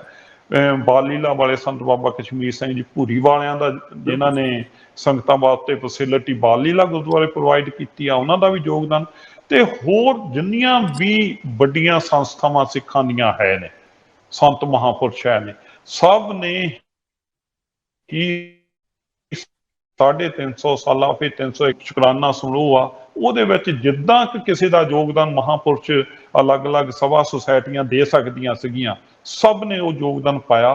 ਤੇ ਸਾਰੀ ਸੰਸਾਰ ਦੇ ਵਿੱਚ ਇਹੋ ਗੱਲ ਚਲੇ ਗਈ ਕਿ ਵੀ ਪਟਨਾ ਸਾਹਿਬ ਕੋਈ ਡਰ ਵਾਲੀ ਗੱਲ ਨਹੀਂ ਹੈਗੀ। ਬਿਲਕੁਲ ਇਹ ਪਟਨਾ ਸਾਹਿਬ ਹਰ ਕਿਸੇ ਨੂੰ ਨਤਮਸਤਕ ਹੋਣ ਆਉਣਾ ਚਾਹੀਦਾ ਹੈ। ਤੇ ਸੰਗਤਾਂ ਉਸ ਦਿਨ ਤੋਂ ਕਹਿ ਲਓ ਭੀੜਾਂ ਘੱਟ ਕੇ ਆਉਂਦੀਆਂ ਨੇ। ਤੇ ਤੁਸੀਂ ਹੁਣ ਲਾ ਲਓ ਕਿ ਇਹ ਤਾਂ ਲੋਕਡਾਊਨ ਦੀ ਸਿਚੁਏਸ਼ਨ ਕਰਕੇ ਇਸ ਸਾਲ ਇਸ ਤਰ੍ਹਾਂ ਹੋ ਗਿਆ, ਨਹੀਂ ਤਾਂ ਅੰਮ੍ਰਿਤਸਰ ਤੋਂ ਡਾਇਰੈਕਟ ਫਲਾਈਟ, ਚੰਡੀਗੜ੍ਹ ਤੋਂ ਡਾਇਰੈਕਟ ਫਲਾਈਟ 2-2 에ਅਰਲਾਈਨ ਦੀਆਂ ਸ਼ੁਰੂ ਹੋ ਗਈਆਂ ਸਨ ਪਟਨਾ ਸਾਹਿਬ ਨੂੰ ਆਉਣ ਲਈ। ਪਰ ਜਿਸ ਤਰ੍ਹਾਂ ਵੀ ਜ਼ਿਕਰ ਕਰ ਰਹੇ ਸੀ, ਦੇਖੋ ਇੰਦਰਜੀਤ ਸਿੰਘ ਜੀ, ਜਿਸ ਤਰ੍ਹਾਂ ਵੀ ਜ਼ਿਕਰ ਕਰਕੇ ਜਦੋਂ ਆਪ ਜੀ ਆਏ ਤੇ ਹੁਣ ਦੇਖੋ ਮਹਾਰਾਜ ਨੇ ਕਿੰਨੀ ਬਖਸ਼ਿਸ਼, ਕਿੰਨੀ ਸੰਗਤ ਵਾਸਤੇ ਫੈਸਿਲਿਟੀ ਅਵੇਲੇਬਲ ਹੋ ਗਈ। ਆਪਾਂ ਕਾਰ ਪਾਰਕ ਦੀ ਗੱਲ ਕਰ ਲਈਏ, 140 ਗੱਡੀਆਂ ਦੇ ਕਾਰ ਪਾਰਕ ਦੇ ਆਪਣੇ ਬੇਸਮੈਂਟ ਬਣ ਗਏ ਨੇ, ਰਹਿائشੀ ਕਮਰੇ ਤਖਤ ਸਾਹਿਬ ਤੇ ਸੰਗਤਾਂ ਵਾਸਤੇ ਹੋ ਗਏ ਨੇ। ਕਿੰਨੀ ਫੈਸਿਲਿਟੀ ਕਿ ਜਿਹੜਾ ਵੀ ਗੁਰਸਿੱਖ ਆਉਂਦਾ ਹੈ, ਇੰਨੀ ਦੂਰੋਂ ਚੱਲ ਕੇ ਆਉਂਦਾ ਹੈ, ਗੁਰਮੁਖ ਪਿਆਰੇ ਆਉਂਦੇ ਨੇ, ਮਹਾਰਾਜ ਦੇ ਦਰ ਤੇ ਆਉਂਦੇ ਨੇ, ਉਹਨੂੰ ਹਰ ਚੀਜ਼ ਅਵੇਲੇਬਲ ਹੈ। ਬਿਲਕੁਲ ਉਹਦੇ ਕਰਕੇ ਦੇਖੋ ਇਹ ਮਹਾਰਾਜ ਦੀ ਰਹਿਮਤ ਹੈ ਕਿ 350 ਸਾਲ ਨੇ ਮਹਾਰਾਜ ਨੇ ਪਟਨਾ ਸਾਹਿਬ ਨੂੰ ਵਿੱਚ ਐਸੀ ਸਮੁੱਚੇ ਸੰਸਾਰ ਵਿੱਚ ਇੱਕ ਸ਼ਤਾਬਦੀ ਵੀ ਐਸੀ ਗੁਰੂ ਮਹਾਰਾਜ ਨੇ ਜਿਨ੍ਹਾਂ ਨੇ ਅੱਗੇ ਵੀ ਸ਼ਤਾਬਦੀਆਂ ਦੇਖੀਆਂ ਨੇ, ਮਨਾਈਆਂ ਨੇ, ਕਹਿੰਦੇ ਸੀ ਏਦਾਂ ਦੀ ਸ਼ਤਾਬਦੀ ਕਦੀ ਮਨਾਈ ਦੇਖੀ ਨਹੀਂ ਗਈ। ਨਹੀਂ, ਕਦੇ ਨਹੀਂ।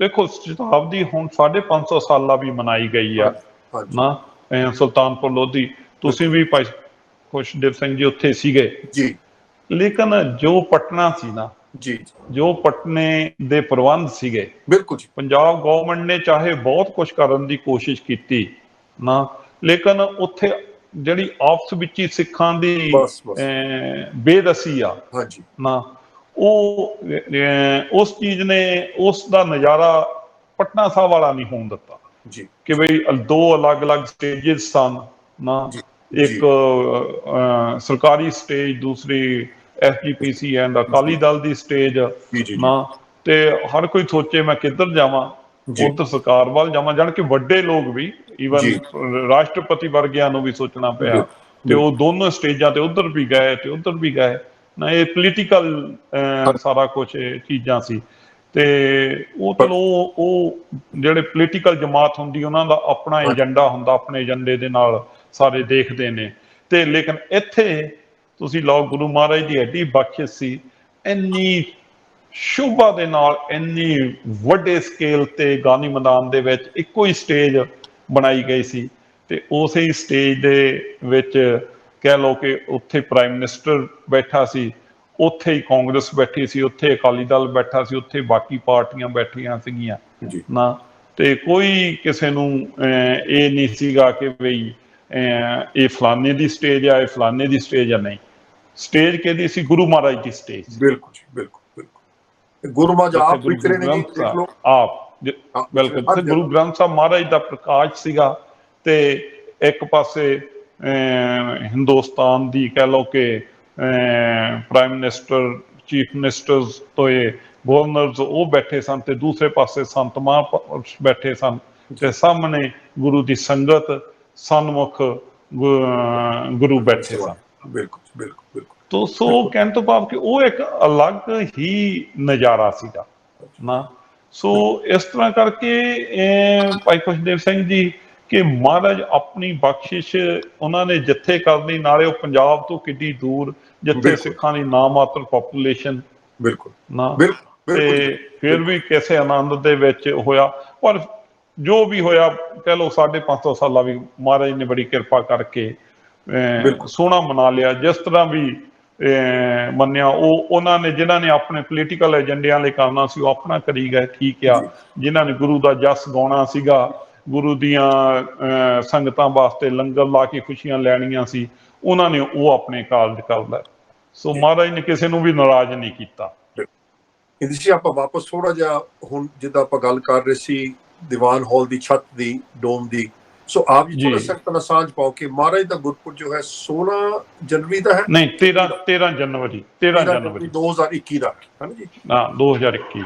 ਸੋ ਆਪ ਜੀ ਦੇ ਹਿਸਾਬ ਨਾਲ ਜੋ ਆਪ ਦੀ ਸੇਵਾ ਇਸ ਵਕਤ ਚੱਲ ਰਹੀ ਅਸੀਂ ਹਾਂਜੀ ਇਹਦੇ ਵਿੱਚ ਗੁਰੂ ਮਹਾਰਾਜ ਦੀ ਜਿਵੇਂ ਇਸ ਤਰ੍ਹਾਂ ਹੀ ਅਪਾਰ ਬਖਸ਼ਿਸ਼ ਰਹੀ ਜਿਸ ਤਰ੍ਹਾਂ ਕਿ ਮਹਾਰਾਜ ਨੇ ਹੁਣ ਤੱਕ ਕੀਤੀ ਹੈ, ਤੇ ਅਸੀਂ ਇਹ ਤਈਆ ਕਰ ਲਿਆ ਹੈ ਕਿ ਵੀ ਅਸੀਂ ਇਸ ਗੁਰਪੁਰਬ ਤੱਕ ਇਹਨੂੰ ਪੂਰੀ ਤਰ੍ਹਾਂ ਕੰਪਲੀਟ ਜਿਹੜਾ ਆ ਉਹ ਹਾਲ ਨੂੰ ਵੀ ਕਰ ਲੈਣਾ ਹੈ। ਉਹਦੇ ਅੱਗੇ ਜਿਹੜਾ ਸਾਡਾ ਕੋਰਟ ਯਾਰਡ ਹੈ ਪੂਰਾ, ਉਹਨੂੰ ਵੀ ਕੰਪਲੀਟ ਕਰ ਲੈਣਾ ਹੈ, ਤੇ ਉਹਦੇ ਨਾਲ ਹੀ ਜਿਹੜਾ ਮਿਊਜ਼ੀਅਮ ਹੈ ਤੇ ਉੱਪਰ ਜਿਹੜਾ ਅਖੰਡ ਪਾਠਾਂ ਵਾਲਾ ਆਪ ਜੀ ਨੂੰ ਦੱਸਿਆ ਹੈ ਉਹ, ਤੇ ਇਹਦੇ ਨਾਲ ਹੀ ਇੱਕ ਜੋੜਾ ਘਰ ਵੀ ਬਣੇਗਾ, ਇੱਕ ਪਿਆਓ ਛਬੀਲ ਜਿਹਨੂੰ ਆਪਾਂ ਕਹਿੰਦੇ ਆ ਉਹ ਵੀ ਬਣੇਗਾ। ਤੇ ਇਹ ਸਾਰਾ ਹੀ ਜਿਹੜਾ ਸਾਡਾ ਥੱਲੇ ਨੀਚੇ ਕਾਰ ਪਾਰਕਿੰਗ ਤਾਂ ਹੈ ਹੀ ਆ, ਤੇ ਇਹ ਸਾਰਾ ਫੇਜ਼ 2 ਦਾ ਕੰਮ ਹੈ। ਤੇ ਇਹ ਫੇਜ਼ 2 ਸਾਡਾ ਗੁਰੂ ਮਹਾਰਾਜ ਦੀ ਬਖਸ਼ਿਸ਼ ਨਾਲ ਅਸੀਂ ਹੁਣ ਉਮੀਦ ਕਰਦੇ ਹਾਂ ਕਿ ਅਸੀਂ ਜਨਵਰੀ ਤੱਕ ਇਹਨੂੰ ਸਾਰੇ ਨੂੰ ਆਪਾਂ ਕੰਪਲੀਟ ਕਰ ਲਵਾਂਗੇ। ਤੇ ਉਸ ਤੋਂ ਬਾਅਦ ਫਿਰ ਇਹਦੇ ਨਾਲ ਫੇਜ਼ 3 ਦੇ ਵਿੱਚ ਜਿਹੜਾ ਹੈ ਉਹ ਹੋਏਗਾ ਇੱਕ 80 ਕਮਰਿਆਂ ਦਾ ਬਲਾਕ, ਰਿਹਾਇਸ਼ੀ ਕਮਰੇ। ਅੱਛਾ ਜੀ, ਠੀਕ ਹੈ। ਉਹ ਜਿੱਥੇ ਦੀਵਾਨ ਹਾਲ ਦੇ ਜੋ ਤਖਤ ਸਾਹਿਬ ਤੋਂ ਸਾਊਥ ਸਾਈਡ ਨੂੰ ਦੀਵਾਨ ਹਾਲ ਹੈ, ਔਰ ਬਿਲਕੁਲ ਦੀਵਾਨ ਹਾਲ ਦੇ ਨਾਲ ਲੱਗਦਾ ਹੋਏਗਾ, ਦੀਵਾਨ ਹਾਲ ਤੋਂ 10 ਫੁੱਟ ਛੱਡ ਕੇ, ਤੇ ਉਹ 7 ਸਟੋਰੀ ਇੱਕ 80 ਕਮਰਿਆਂ ਦਾ ਬਲਾਕ ਹੋਏਗਾ। ਤੇ ਜਿਹਦੇ ਵਿੱਚ ਜਿਹੜੀਆਂ ਸੰਗਤਾਂ ਨੇ ਬਿਲਕੁਲ ਤਖਤ ਸਾਹਿਬ ਦੇ ਨਾਲ ਆ ਕੇ ਆਰਾਮ ਕਰ ਸਕਣ। ਕਿ ਜਿਸ ਤਰ੍ਹਾਂ ਪਹਿਲਾਂ ਫਰੰਟ ਫੇਜ਼ 1 ਦੇ ਵਿੱਚ ਆਪਾਂ 40 ਕਮਰੇ ਕੰਪਲੈਕਸ ਦੇ ਵਿੱਚ ਬਣਾਏ ਸਨ, ਤੇ ਇਹ ਉਹਦੇ ਨਾਲ ਹੀ ਕਹਿ ਲਓ ਕਿ ਐਡਜੋਇਨਿੰਗ ਦੀਵਾਨ ਹਾਲ, ਉਹ ਐਕਚੁਅਲੀ ਜਿਹੜੀ ਲੈਂਡ ਸੀਗੀ ਉਹ ਤਖਤ ਸਾਹਿਬ ਦੀ ਜਗ੍ਹਾ ਸੀ। ਉੱਥੇ ਪੁਰਾਣੇ ਥੋੜੇ ਜਿਹੇ ਕੁਆਟਰ ਹੁੰਦੇ ਸਨ, ਸਟਾਫ ਕੁਆਟਰ, ਬਹੁਤ ਗੰਦੇ ਬੁਰਾ ਹਾਲ। ਜਿੱਥੇ ਦੀਵਾਨ ਹਾਲ ਬਣਿਆ ਜਿੱਦਾਂ ਦਾ ਇਹਦਾ ਹਾਲ ਸੀ ਇਦਾਂ ਹੀ ਉਹਦਾ ਹਾਲ ਸੀ। ਉਹਦੇ ਨਾਲ ਫਿਰ ਇੱਕ ਮਾਰਕੀਟ ਸੀ, ਦੁਕਾਨਾਂ ਸੀ, ਜਿਹਦੇ ਵਿੱਚ 13-14 ਦੁਕਾਨਾਂ ਸਨ ਜਿਹੜੀਆਂ ਕਿ ਤਖਤ ਸਾਹਿਬ ਨੇ ਬਹੁਤ ਸਾਲਾਂ ਤੋਂ ਮਾਰਕੀਟ ਉਹ ਖਰੀਦ ਲਈ ਸੀਗੀ। ਅੱਛਾ ਜੀ। ਤੇ ਲੇਕਿਨ ਉੱਥੇ ਦੁਕਾਨਦਾਰ ਰਹਿੰਦੇ ਸਨ। ਅੱਛਾ ਜੀ। ਤੇ ਉਹ ਫਿਰ ਦੁਕਾਨਦਾਰਾਂ ਤੋਂ ਤਖਤ ਸਾਹਿਬ ਦੀ ਪ੍ਰਬੰਧਕ ਕਮੇਟੀ ਨੇ ਉਹਨਾਂ ਨੂੰ ਜੋ ਵੀ ਉਹਨਾਂ ਦਾ ਬਣਦਾ ਮੁਆਵਜ਼ਾ ਸੀ ਉਹ ਉਹਨਾਂ ਨੂੰ ਦੇ ਕੇ ਤੇ ਉਹ ਦੁਕਾਨਾਂ ਜਿਹੜੀਆਂ ਖਾਲੀ ਕਰਵਾ ਲਈਆਂ ਨੇ। ਤੇ ਫੁਟਿੰਗ ਵਿੱਚ ਆਪ ਜੀ ਉਹਨਾਂ ਨੂੰ ਦੇਖ ਵੀ ਰਹੇ ਹੋਗੇ ਵਿੱਚ ਕਿ ਜਿੱਥੇ ਉਹਨਾਂ ਨੂੰ ਤੋੜਿਆ ਜਾ ਰਿਹਾ ਇਸ ਵਕਤ, ਤੋੜ ਕੇ ਉਹ ਸਾਰਾ ਪੱਧਰਾ ਕੀਤਾ ਜਾ ਰਿਹਾ। ਤੇ ਹਲੇ 3-4 ਦੁਕਾਨਾਂ ਜਿਹੜੀਆਂ ਉਹਦੇ ਵਿੱਚ ਹਲੇ ਰਹਿੰਦੀਆਂ ਨੇ, ਤੇ ਉਹ 3-4 ਦੁਕਾਨਾਂ ਵੀ ਫਿਰ ਖਾਲੀ ਕਰਵਾ ਕੇ ਉਹ ਕਮੇਟੀ ਦਾ ਕੰਮ ਆ। ਤੇ ਉੱਥੇ ਸਾਨੂੰ ਪੂਰਾ ਇੱਕ ਬਲਾਕ ਦੀ ਸਪੇਸ ਮਿਲ ਜਾਂਦੀ ਜਿਹਦੇ ਵਿੱਚ ਕੋਈ ਇੱਕ ਫਲੋਰ ਤੇ 13 ਕਮਰੇ ਤਕਰੀਬਨ 13-14 ਕਮਰੇ ਉਮੀਦ ਆ ਬਣਨਗੇ ਜੀ ਤੇ ਉਹ ਫੇਜ਼ 3 ਹੋਏਗਾ ਤੇ ਇਹ ਫਿਰ ਪੂਰਾ ਫੇਜ਼ 1 ਫੇਜ਼ 2 ਐਂਡ ਫੇਜ਼ 3 ਰਲ ਕੇ ਇਹ ਪੂਰਾ ਇੱਕ ਕੰਪਲੈਕਸ ਬਣ ਜਾਏਗਾ। ਜੀ ਬਹੁਤ ਮਾਣ ਤੇ ਹਾਂ ਤੇ ਉਹਦੇ ਵਿੱਚ ਤਕਰੀਬਨ ਉਹ 80 ਕਮਰਿਆਂ ਦਾ ਬਲਾਕ ਜਦੋਂ ਸ਼ੁਰੂ ਹੋਏਗਾ ਤੇ ਉਮੀਦ ਹੈ 1 ਸਾਲ ਦਾ ਟਾਈਮ ਉਹਨੂੰ ਲੱਗੇਗਾ ਜੀ ਤੇ ਉਹ ਭਾਈ ਸਾਹਿਬ ਜੀ ਦੀ ਸੇਧ ਦੇ ਮੁਤਾਬਕ ਸ਼ੁਰੂ ਕੀਤਾ ਜਾਏਗਾ ਕਿ ਆਪਾਂ ਆਹ ਜਨਵਰੀ ਤੱਕ ਫਿਨਿਸ਼ ਕਰਕੇ ਕਿ ਉਹ ਇਹਦੇ ਨਾਲ ਹੀ ਸ਼ੁਰੂ ਕਰਨਾ ਜਾਂ ਥੋੜਾ ਜਿਹਾ ਪਹਿਲਾਂ ਦੂਸਰੇ ਜਿਹੜੇ 2 ਪ੍ਰੋਜੈਕਟ ਜੀ ਹੈ ਨੇ ਕਿ ਉਹਨਾਂ ਨੂੰ ਵੀ ਜੀ ਇੱਕ ਰਿਸਪੈਕਟਡ ਸਟੇਜ ਤੱਕ ਲੈ ਕੇ ਜਾਣਾ ਕਿਉਂਕਿ ਜੋ ਇੱਥੋਂ ਆਪਣੇ 100 ਕਿਲੋਮੀਟਰ ਤੇ ਰਾਜਗੀਰ ਦਾ ਸਥਾਨ ਹੈ ਜੀ ਤੇ ਉਹ ਵੀ ਚੱਲੀ ਜਾ ਰਿਹਾ ਉਹ ਵੀ ਪੈਰਲਲ ਤਖਤ ਸਾਹਿਬ ਦੇ ਨਾਲ ਉਹ ਵੀ ਕੰਮ ਚੱਲੀ ਜਾ ਰਿਹਾ ਹੈ। ਬਿਲਕੁਲ ਜੀ ਬਿਲਕੁਲ ਹਾਂਜੀ। ਸੋ ਉਹ ਉੱਥੇ ਵੀ ਸਾਨੂੰ ਸੰਗਤਾਂ ਦੀ ਵੀ ਬਹੁਤ ਡਿਮਾਂਡ ਹੈ ਕਿਉਂਕਿ ਬਹੁਤ ਹੀ ਰਮਣੀਕ ਜਗ੍ਹਾ ਆਪ ਜੀ ਨੇ ਦਰਸ਼ਨ ਕੀਤੇ ਨੇ ਬਿਲਕੁਲ ਜੀ ਤੇ ਉੱਥੇ ਵੀ ਸੰਗਤਾਂ ਦੀ ਡਿਮਾਂਡ ਆ ਕਿ ਵੀ ਉੱਥੇ ਵੀ ਕਮਰੇ ਹੋਣੇ ਚਾਹੀਦੇ ਆ। ਸੋ ਅਸੀਂ ਉੱਥੇ ਵੀ ਕੋਸ਼ਿਸ਼ ਕਰ ਰਹੇ ਹਾਂ ਕਿ 35-40 ਕਮਰਿਆਂ ਦੀ ਇੱਕ ਸਰਾਂ ਉੱਥੇ ਵੀ ਬਣਾ ਦਿੱਤੀ ਜਾਵੇ ਜਿੱਥੇ ਇੱਕ ਵੀ ਕਮਰਾ ਨਹੀਂ ਹੈਗਾ। ਠੀਕ ਠੀਕ ਠੀਕ ਤੇ ਉਹ ਵੀ ਅੱਛਾ ਜਿੱਥੇ ਆਪ ਜੀ ਨੇ ਪਹਿਲਾਂ ਦਰਸ਼ਨ ਕੀਤੇ ਹੀ ਨੇ ਕਿ ਬਈ ਉੱਥੇ ਥੱਲੇ ਗਰਾਊਂਡ ਫਲੋਰ ਤੇ ਦੀਵਾਨ ਹਾਲ ਜਿੱਥੇ ਆਪਾਂ ਪ੍ਰੋਗਰਾਮ ਇਸ ਸਾਲ ਕੀਤਾ ਸੀ ਤੇ ਉਹ ਦੀਵਾਨ ਹਾਲ ਦਾ ਕੰਮ ਵੀ ਦੇ ਰਿਹਾ ਤੇ ਉਹ ਕਾਰ ਪਾਰਕਿੰਗ ਦਾ ਕੰਮ ਵੀ ਦੇਗਾ ਤੇ ਉਹਦੇ ਉੱਪਰ ਫਿਰ ਲੰਗਰ ਹਾਲ ਉਹਦੀ ਵੀ ਕੰਮ ਚੱਲਦਾ ਪਿਆ ਉਹਦੇ ਉੱਪਰ ਫਿਰ ਗੁਰਦੁਆਰਾ ਸਾਹਿਬ ਦਾ ਉਹ ਵੀ ਕੰਮ ਚੱਲਦਾ ਪਿਆ ਤੇ ਉਹ ਵੀ ਸਾਡਾ ਸਟਰਕਚਰ ਅਸੀਂ ਇਸ ਸਾਲ ਉਮੀਦ ਆ ਕਿ ਅਸੀਂ ਕੰਪਲੀਟ ਕਰ ਲਵਾਂਗੇ ਗੁਰਦੁਆਰਾ ਸਾਹਿਬ ਦਾ ਤੇ ਜਿਹੜਾ ਹੈ 35-40 ਕਮਰਿਆਂ ਦਾ ਰੈਜ਼ੀਡੈਂਸ਼ੀਅਲ ਬਲਾਕ ਉੱਥੋਂ ਦਾ ਉਹ ਸਾਡਾ ਟਾਰਗੇਟ ਸੀਗਾ ਕਿ ਅਸੀਂ ਬਿਫੋਰ ਰੇਨੀ ਸੀਜ਼ਨ ਜਿਹੜਾ ਹੁਣ ਸ਼ੁਰੂ ਹੋ ਗਿਆ ਆ ਕਿ ਅਸੀਂ ਰੇਨੀ ਸੀਜ਼ਨ ਤੋਂ ਪਹਿਲਾਂ ਇੱਕ ਫਲੋਰ ਕੱਢ ਲਈਏ ਪਾ ਲਈਏ ਓਕੇ ਜੀ ਤਾਂ ਕਿ ਕਿਉਂਕਿ ਉਹ ਮਾਊਂਟੇਨ ਦੀ ਪਲੇਟੂ ਜਿਹੜਾ ਹੈ ਉਹਦੀ ਬਿਲਕੁਲ ਉਹਦੇ ਪੈਰਾਂ ਦੇ ਵਿੱਚ ਹੈ ਬਿਲਡਿੰਗ ਬਣਨੀ ਤੇ ਉਹ ਅਸੀਂ ਐਕਸਕੇਵੇਸ਼ਨ ਕਰਕੇ ਤੇ ਪੂਰੀ ਕੰਪਲੀਟ ਕਰ ਲਈ ਕਿਉਂਕਿ ਨੀਚੇ ਤਾਂ ਪੱਥਰ ਆ ਜਿੰਨੀ 1 ਮੀਟਰ ਸਿਰਫ ਐਕਸਕੇਵੇਸ਼ਨ ਹੋਣੀ ਸੀ ਅਸੀਂ ਐਕਸਕੇਵੇਸ਼ਨ ਕਰਕੇ ਔਰ ਪੀਸੀਸੀ ਪਾਰ ਕੇ ਆਪਣੀ ਤਿਆਰੀ ਕਰ ਲਈ ਸੀ ਤੇ ਪਰ ਹੋਇਆ ਇਹ ਕਿ ਲੋਕਡਾਊਨ ਕਰਕੇ ਉਹ ਸਾਰਾ ਹੀ ਕੁਝ ਸਾਨੂੰ ਉਹਨੂੰ ਬੰਦ ਕਰਨਾ ਪਿਆ ਪਰ ਫਿਰ ਵੀ ਅਸੀਂ ਉਹ ਵੀ ਨਾਲ ਚਲਾ ਕੇ ਤੇ ਜਿਸ ਤਰ੍ਹਾਂ ਉੱਥੇ ਗੁਰਦੁਆਰਾ ਸਾਹਿਬ ਦੇ ਵਰਾਂਡੇ ਜਿਹੜੇ ਬਣਨੇ ਸੀ ਵਰਾਂਡੇ ਦਾ ਸਟਰਕਚਰ ਕੰਪਲੀਟ ਕਰ ਲਿਆ ਹੈ ਤੇ ਨਾਲ ਹੀ ਸਾਡਾ ਸਟੇਅਰ ਕੇਸ ਐਲੀਵੇਟਰ ਲਿਫਟ ਜਿਹੜੀ ਹੁੰਦੀ ਉਹਦੇ ਉੱਪਰ ਵਾਟਰ ਟੈਂਕ ਇਹ ਸਾਰੀਆਂ ਚੀਜ਼ਾਂ ਸੀ ਉਹ ਪੈਰਲਲ ਉਹ ਵੀ ਉੱਥੇ ਕੰਪਲੀਟ ਕਰ ਲਈਆਂ ਨੇ ਤੇ ਹੁਣ ਕਿਉਂਕਿ ਉਹਦੀ ਫੋਲਡਡ ਸਲੈਬ ਸਾਡੀ ਉਹ ਵੀ ਬੜਾ ਇੱਕ ਡਿਫਰੈਂਟ ਤਰ੍ਹਾਂ ਦਾ ਸਟਰਕਚਰ ਬਣ ਰਿਹਾ ਕਿਉਂਕਿ ਪਹਾੜਾਂ ਦੇ ਵਿੱਚ ਆ ਸਾਰੀ ਸਲੋਪਿੰਗ ਦੇ ਵਿੱਚ ਫੋਲਡਡ ਸਲੈਬ ਉਹ ਹੋਏਗੀ ਤੇ ਉਹ ਵੀ ਬੜੀ ਜਿਹੜੀ ਜੌਬ ਆ ਉਹ ਟੈਕਨੀਕਲ ਜਿਹੀ ਜੌਬ ਹੈ ਤੇ ਉਹ ਹੁਣ ਆਹ ਡੋਮ ਅਸੀਂ ਪਾ ਕੇ ਸਾਡੀ ਸਟਰਕਚਰ ਦੀ ਟੀਮ ਇੱਥੋਂ ਫ੍ਰੀ ਹੋ ਜਾਣੀ ਹੈ ਤੇ ਸਟਰਕਚਰ ਦੀ ਟੀਮ ਫਿਰ ਉੱਥੇ ਚਲੇ ਜਾਏਗੀ ਜਿਹੜੀ ਉਹ folded slab and Gurdwara Sahib the dome ਜਿਹੜਾ ਆ ਉਹ ਕੀਤਾ ਜਾਏਗਾ। ਸੋ ਇਸ ਤਰ੍ਹਾਂ ਕਰਕੇ ਦੋਨੋਂ ਪ੍ਰੋਜੈਕਟ ਜਿੱਥੇ ਇਹ ਪੈਰਲਲ ਚੱਲਦੇ ਪਏ ਨੇ ਉਹ ਤੀਸਰਾ ਪ੍ਰੋਜੈਕਟ ਵੀ ਕਹਿ ਲਓ ਕਿ ਲੋਕਡਾਊਨ ਦੇ ਵਿੱਚ ਵੀ ਚੱਲੀ ਜਾ ਰਿਹਾ ਸੁਲਤਾਨਪੁਰ ਲੋਧੀ ਜਿਹੜਾ ਮੂਲ ਮੰਤਰ ਸਥਾਨ ਆ ਤੇ ਜਿਹੜਾ ਮੂਲ ਮੰਤਰ ਸਥਾਨ ਦੇ ਨਾਲ ਗੁਰਦੁਆਰਾ ਸੰਤ ਘਾਟ ਆ ਭਾਈ ਖੁਸ਼ਦੇਵ ਸਿੰਘ ਜੀ ਉਹਦਾ ਕੰਮ ਕੰਪਲੀਟ ਨਹੀਂ ਸੀ ਹੋ ਪਾਇਆ ਵਿੱਚੇ ਗੁਰਪੁਰਬ ਆ ਗਿਆ ਤੇ ਆਪਾਂ ਗੁਰਪੁਰਬ ਮਨਾਉਣਾ ਸੀਗਾ ਤੇ ਜਿਸ ਤਰ੍ਹਾਂ ਫਰੰਟ ਤੇ ਗੇਟ ਬਣਨੇ ਵਾਲਾ ਸੀ ਤੇ ਕੁਝ ਗੁੰਮਟੀਆਂ ਰਹਿੰਦੀਆਂ ਸੀ ਕੁਝ ਖੰਡੇ ਤੇ ਏਕ ਓਂਕਾਰ ਤੇ ਕੁਝ ਗਲਤਾਂ ਇਦਾਂ ਕੁਝ ਕੰਮ ਸਾਡੇ ਰਹਿੰਦੇ ਸੀਗੇ ਤੇ ਇਦਾਂ ਹੀ ਜੋੜਾ ਘਰ ਦਾ ਕੰਮ ਰਹਿੰਦਾ ਸੀ ਪੱਥਰ ਲਾਉਣ ਦਾ ਕੰਮ ਕੋਈ ਵਿੱਚੇ ਰਹਿੰਦਾ ਸੀਗਾ ਤੇ ਉਹ ਅਸੀਂ ਗੁਰੂ ਮਹਾਰਾਜ ਦੀ ਕਿਰਪਾ ਦੇ ਨਾਲ ਲੋਕਡਾਊਨ ਦੇ ਵਿੱਚ ਸਾਰਾ ਕੰਮ ਖਤਮ ਕਰ ਦਿੱਤਾ। ਅੱਛਾ ਜੀ ਬਿਲਕੁਲ ਉਹ ਬਿਲਕੁਲ ਸਾਡਾ ਗੇਟ ਦਾ ਲਾਸਟ ਵਿੱਚ ਕੰਮ ਚੱਲਦਾ ਪਿਆ ਜਿਹਦੇ ਵਿੱਚ ਜਿਹਦੀਆਂ ਕੱਲ ਕਲਸੀਆਂ ਲੱਗ ਕੇ ਕੰਪਲੀਟ ਹੋ ਜਾਣਾ ਤੇ ਉਸ ਤੋਂ ਬਾਅਦ ਫਿਰ ਜਿਹੜੇ ਸਾਡੇ ਉਹ ਕਰਾਫਟਸਮੈਨ ਮਿਸਤਰੀ ਨੇ ਕਹ ਲਓ ਕਿ ਅੰਮ੍ਰਿਤਸਰ ਮਾਝੇ ਡਿਸਟ੍ਰਿਕਟ ਦੇ ਤੇ ਉਹਨਾਂ ਨੇ 11 ਤਰੀਕ ਨੂੰ ਫਿਰ ਉੱਥੋਂ ਇੱਕ ਗੱਡੀ ਦੇ ਵਿੱਚ ਕੋਈ 30-35 ਜਾਣਿਆਂ ਨੇ ਪਟਨਾ ਸਾਹਿਬ ਵਾਸਤੇ ਚੱਲ ਪੈਣਾ ਓਕੇ ਸੋ ਕਹਿ ਲਓ ਕਿ ਜਿਹੜੀ ਸਾਡੀ ਹੁਣ 80-85 ਬੰਦਿਆਂ ਦੀ ਟੀਮ ਆ ਤੇ ਉਹ 30-35 ਬੰਦੇ ਸਾਡੇ ਕੋਲ ਹੋਰ ਆ ਜਾਣੇ। ਇਹ ਟੀਮ ਸਾਡੀ ਕੋਈ 125 ਦੇ ਕਰੀਬ ਇੱਥੇ ਪਟਨਾ ਸਾਹਿਬ ਹੋ ਜਾਏਗੀ ਤੇ ਉਹ ਉਹਨਾਂ ਦੇ ਆਉਂਦੇ ਸਾਰ ਹੀ ਅਸੀਂ ਤਖ਼ਤ ਸਾਹਿਬ ਦਾ ਜਿਹੜਾ ਐਲੀਵੇਸ਼ਨ ਆ ਤੇ ਉਹਨੂੰ ਅਸੀਂ ਉਹਦੀ ਤਿਆਰੀ ਸ਼ੁਰੂ ਕਰਦੇ ਹਾਂ, ਜਿਹਦੇ ਵਿੱਚ ਕਹਿ ਲਓ ਕਿ ਫਰੰਟ ਦੇ ਬੁਖਾਰਚੇ ਹੁੰਦੇ ਨੇ, ਵਿੰਡੋਆਂ ਦੇ ਉੱਪਰ ਉਹਨੂੰ ਕਹਿੰਦੇ ਬੁਖਾਰਚੇ, ਫਿਰ ਪਾਲਕੀ, ਫਿਰ ਆਰਚਾਂ, ਉਹਦੇ ਉੱਪਰ ਫਿਰ ਗੁੰਬਦ, ਤੇ ਇਹ ਸਾਰਾ ਕੰਮ ਜਿਹੜਾ ਹੋ ਜਾਣਾ।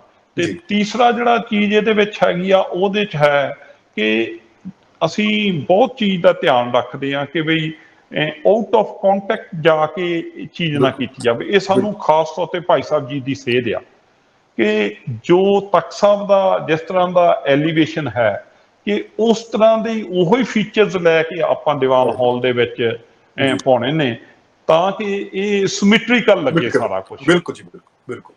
ਤੇ ਉਹਦੇ ਵਾਸਤੇ ਜਿਸ ਤਰ੍ਹਾਂ ਕਿ ਫਸਟ ਫਲੋਰ ਤੱਕ ਐਲੀਵੇਸ਼ਨ ਤੇ ਸਾਰੇ ਪਾਸੇ ਮਾਰਬਲ ਲਗਾਇਆ ਗਿਆ ਤੇ ਅਸੀਂ ਉਹ ਵਾਈਟ ਮਾਰਬਲ ਜਿਹੜਾ ਹੈ ਉਹ ਮਕਰਾਣੇ ਆਰਡਰ ਕਰ ਦਿੱਤਾ ਹੋਇਆ ਹੈ ਤੇ ਉਹ ਪ੍ਰਪੇਅਰ ਕਰੀ ਜਾ ਰਹੇ ਨੇ ਤੇ ਉਹ ਉਮੀਦ ਆ ਕਿ ਬਈ ਉਹ ਵੀ ਅਸੀਂ 1 ਮਹੀਨੇ ਦੇ ਵਿੱਚ ਉੱਥੋਂ ਡਿਲੀਵਰੀ ਕੋਸ਼ਿਸ਼ ਕਰਾਂਗੇ ਕਿ ਉੱਥੋਂ ਆ ਜਾਵੇ। ਬਾਕੀ ਲੋਕਡਾਊਨ ਦੀ ਸਿਚੁਏਸ਼ਨ ਥੋੜੀ ਦੇਖਣੀ ਪਏਗੀ ਤੇ ਆ ਗਿਆ ਤੇ ਉਹਦਾ ਐਲੀਵੇਸ਼ਨ ਵੀ ਨਾਲ ਹੀ ਅਸੀਂ ਮਾਰਬਲ ਦਾ ਜਿਹੜਾ ਆ ਉਹ ਤਿਆਰ ਕਰ ਦੇਣਾ।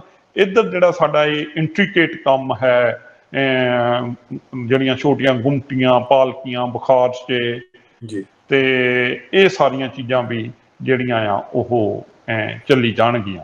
ਸੋ ਉਹਦੇ ਨਾਲ ਹੀ ਜਦੋਂ ਸਾਡਾ ਇਹੋ ਪੈ ਗਿਆ, ਡੋਮ ਵੀ ਪੈ ਜਾਏਗਾ ਅੰਦਰ ਦਾ, ਤੇ ਅਸੀਂ ਕਹਿ ਲਓ ਕਿ ਉਹਨੂੰ ਸ਼ਟਰਿੰਗ ਉਤਾਰ ਕੇ ਇੱਕਦਮ ਤੇ ਨਾਲ ਹੀ ਅਸੀਂ ਪਲਾਸਟਰਿੰਗ ਕਰਕੇ ਤੇ ਉਹਦੀ ਪਲਾਸਟਰ ਆਫ ਪੈਰਿਸ ਦੇ ਨਾਲ ਤੇ ਹੋਰ ਜਿਹੜੀ ਤਿਆਰੀ ਕਰਨੀ ਹੈ ਤੇ ਉਹਨੂੰ ਸ਼ੁਰੂ ਕਰ ਦੇਵਾਂਗੇ। ਜਿਹੜਾ ਉਹਦੀ ਫਿਨਿਸ਼ਿੰਗ ਵਰਕ ਹੈ ਦੀਵਾਨ ਹਾਲ ਦਾ ਇਨਸਾਈਡ, ਉਹ ਫਿਰ ਉਸ ਤੋਂ ਬਾਅਦ ਫਲੋਰਿੰਗ ਸਾਰੀ ਬਹੁਤ ਕੰਮ ਹੈ ਕਿਉਂਕਿ ਭਾਈ ਖੁਸ਼ਦੇਵ ਸਿੰਘ ਜੀ ਦਾ ਸਾਈਜ਼ ਵਾਈਜ਼ ਕੋਈ 15,000 ਸਕੁਅਰ ਫੁੱਟ ਏਰੀਆ ਹੈ ਤੇ ਬਾਲਕੋਨੀਜ਼ ਆਪਾਂ ਜੇ ਲਾਈਏ ਪਾ ਕੇ ਤਾਂ ਕੋਈ 5-6 ਹਜ਼ਾਰ ਸਕੁਅਰ ਫੁੱਟ ਏਰੀਆ ਉਹ ਹੋ ਜਾਂਦਾ, ਕੋਈ 20-21 ਹਜ਼ਾਰ ਸਕੁਅਰ ਫੁੱਟ ਏਰੀਆ। ਔਰ ਉਹ ਇਸ ਹਾਲ ਦੇ ਵਿੱਚ ਤਕਰੀਬਨ ਕੋਈ ਤੁਸੀਂ ਮੰਨ ਕੇ ਚੱਲੋ ਕਿ ਕੋਈ 5,000 ਦੇ ਕਰੀਬ ਸੰਗਤ ਇੱਕ ਵਾਰ ਮਹਾਰਾਜ ਦੇ ਕਹਿ ਲਓ ਕਿ ਗੁਣਗਾਨ ਕਰ ਸਕਦੀ ਹੈ। ਸੋ ਇਸ ਤਰ੍ਹਾਂ ਕਰਕੇ ਗੁਰੂ ਮਹਾਰਾਜ ਦੀ ਬਖਸ਼ਿਸ਼ ਨਾਲ ਅਸੀਂ ਟਾਰਗੇਟ ਤਾਂ ਆਪਣਾ ਭਾਈ ਸਾਹਿਬ ਜੀ ਦੀ ਸੇਧ ਦੇ ਮੁਤਾਬਕ ਫਿਕਸ ਕਰ ਲਿਆ ਹੈ ਤੇ ਉਮੀਦ ਆ ਕਿ ਸੰਸਾਰ ਭਰ ਦੀਆਂ ਸੰਗਤਾਂ ਇਹਦੇ ਵਿੱਚ ਆਪਣਾ ਯੋਗਦਾਨ ਪਾ ਕੇ ਤੇ ਇਸ ਕਾਰਜ ਨੂੰ ਜਿਹੜਾ ਆ ਉਹ ਨੇਪਰੇ ਚੜਾਉਣਗੀਆਂ। ਔਰ ਅਸੀਂ ਬੜੇ ਕਹਿ ਲਓ ਕਿ ਸੰਗਤ ਦੇ ਧੰਨਵਾਦੀ ਹਾਂ ਕਿ ਬਈ ਲੋਕਡਾਊਨ ਹੋਣ ਦੇ ਬਾਵਜੂਦ ਵੀ ਸੰਗਤਾਂ ਦੇ ਉਤਸ਼ਾਹ ਦੇ ਵਿੱਚ ਜਿਹੜਾ ਸੰਗਤ ਨੇ ਆਪਣਾ ਹੌਸਲਾ ਅਫਜ਼ਾਈ ਸਾਡੀ ਕੀਤੀ ਹੋਈ ਆ, ਉਹਦੇ ਨਾਲ ਕਾਰਜ ਜਿਹੜੇ ਚੱਲਦੇ ਰਹੇ ਤੇ ਉਹ ਕਾਰਜਾਂ ਨੂੰ ਕਿਸੇ ਤਰ੍ਹਾਂ ਦੀ ਮਾਇਕ ਤੌਰ ਤੇ ਇਕਨੋਮਿਕਲੀ ਸਾਨੂੰ ਜਿਹੜੀ ਆ ਉਹ ਨਹੀਂ ਰੋਕ ਲੱਗੀ, ਸਾਨੂੰ ਫੇਸ ਨਹੀਂ ਕਰਨਾ ਪਿਆ।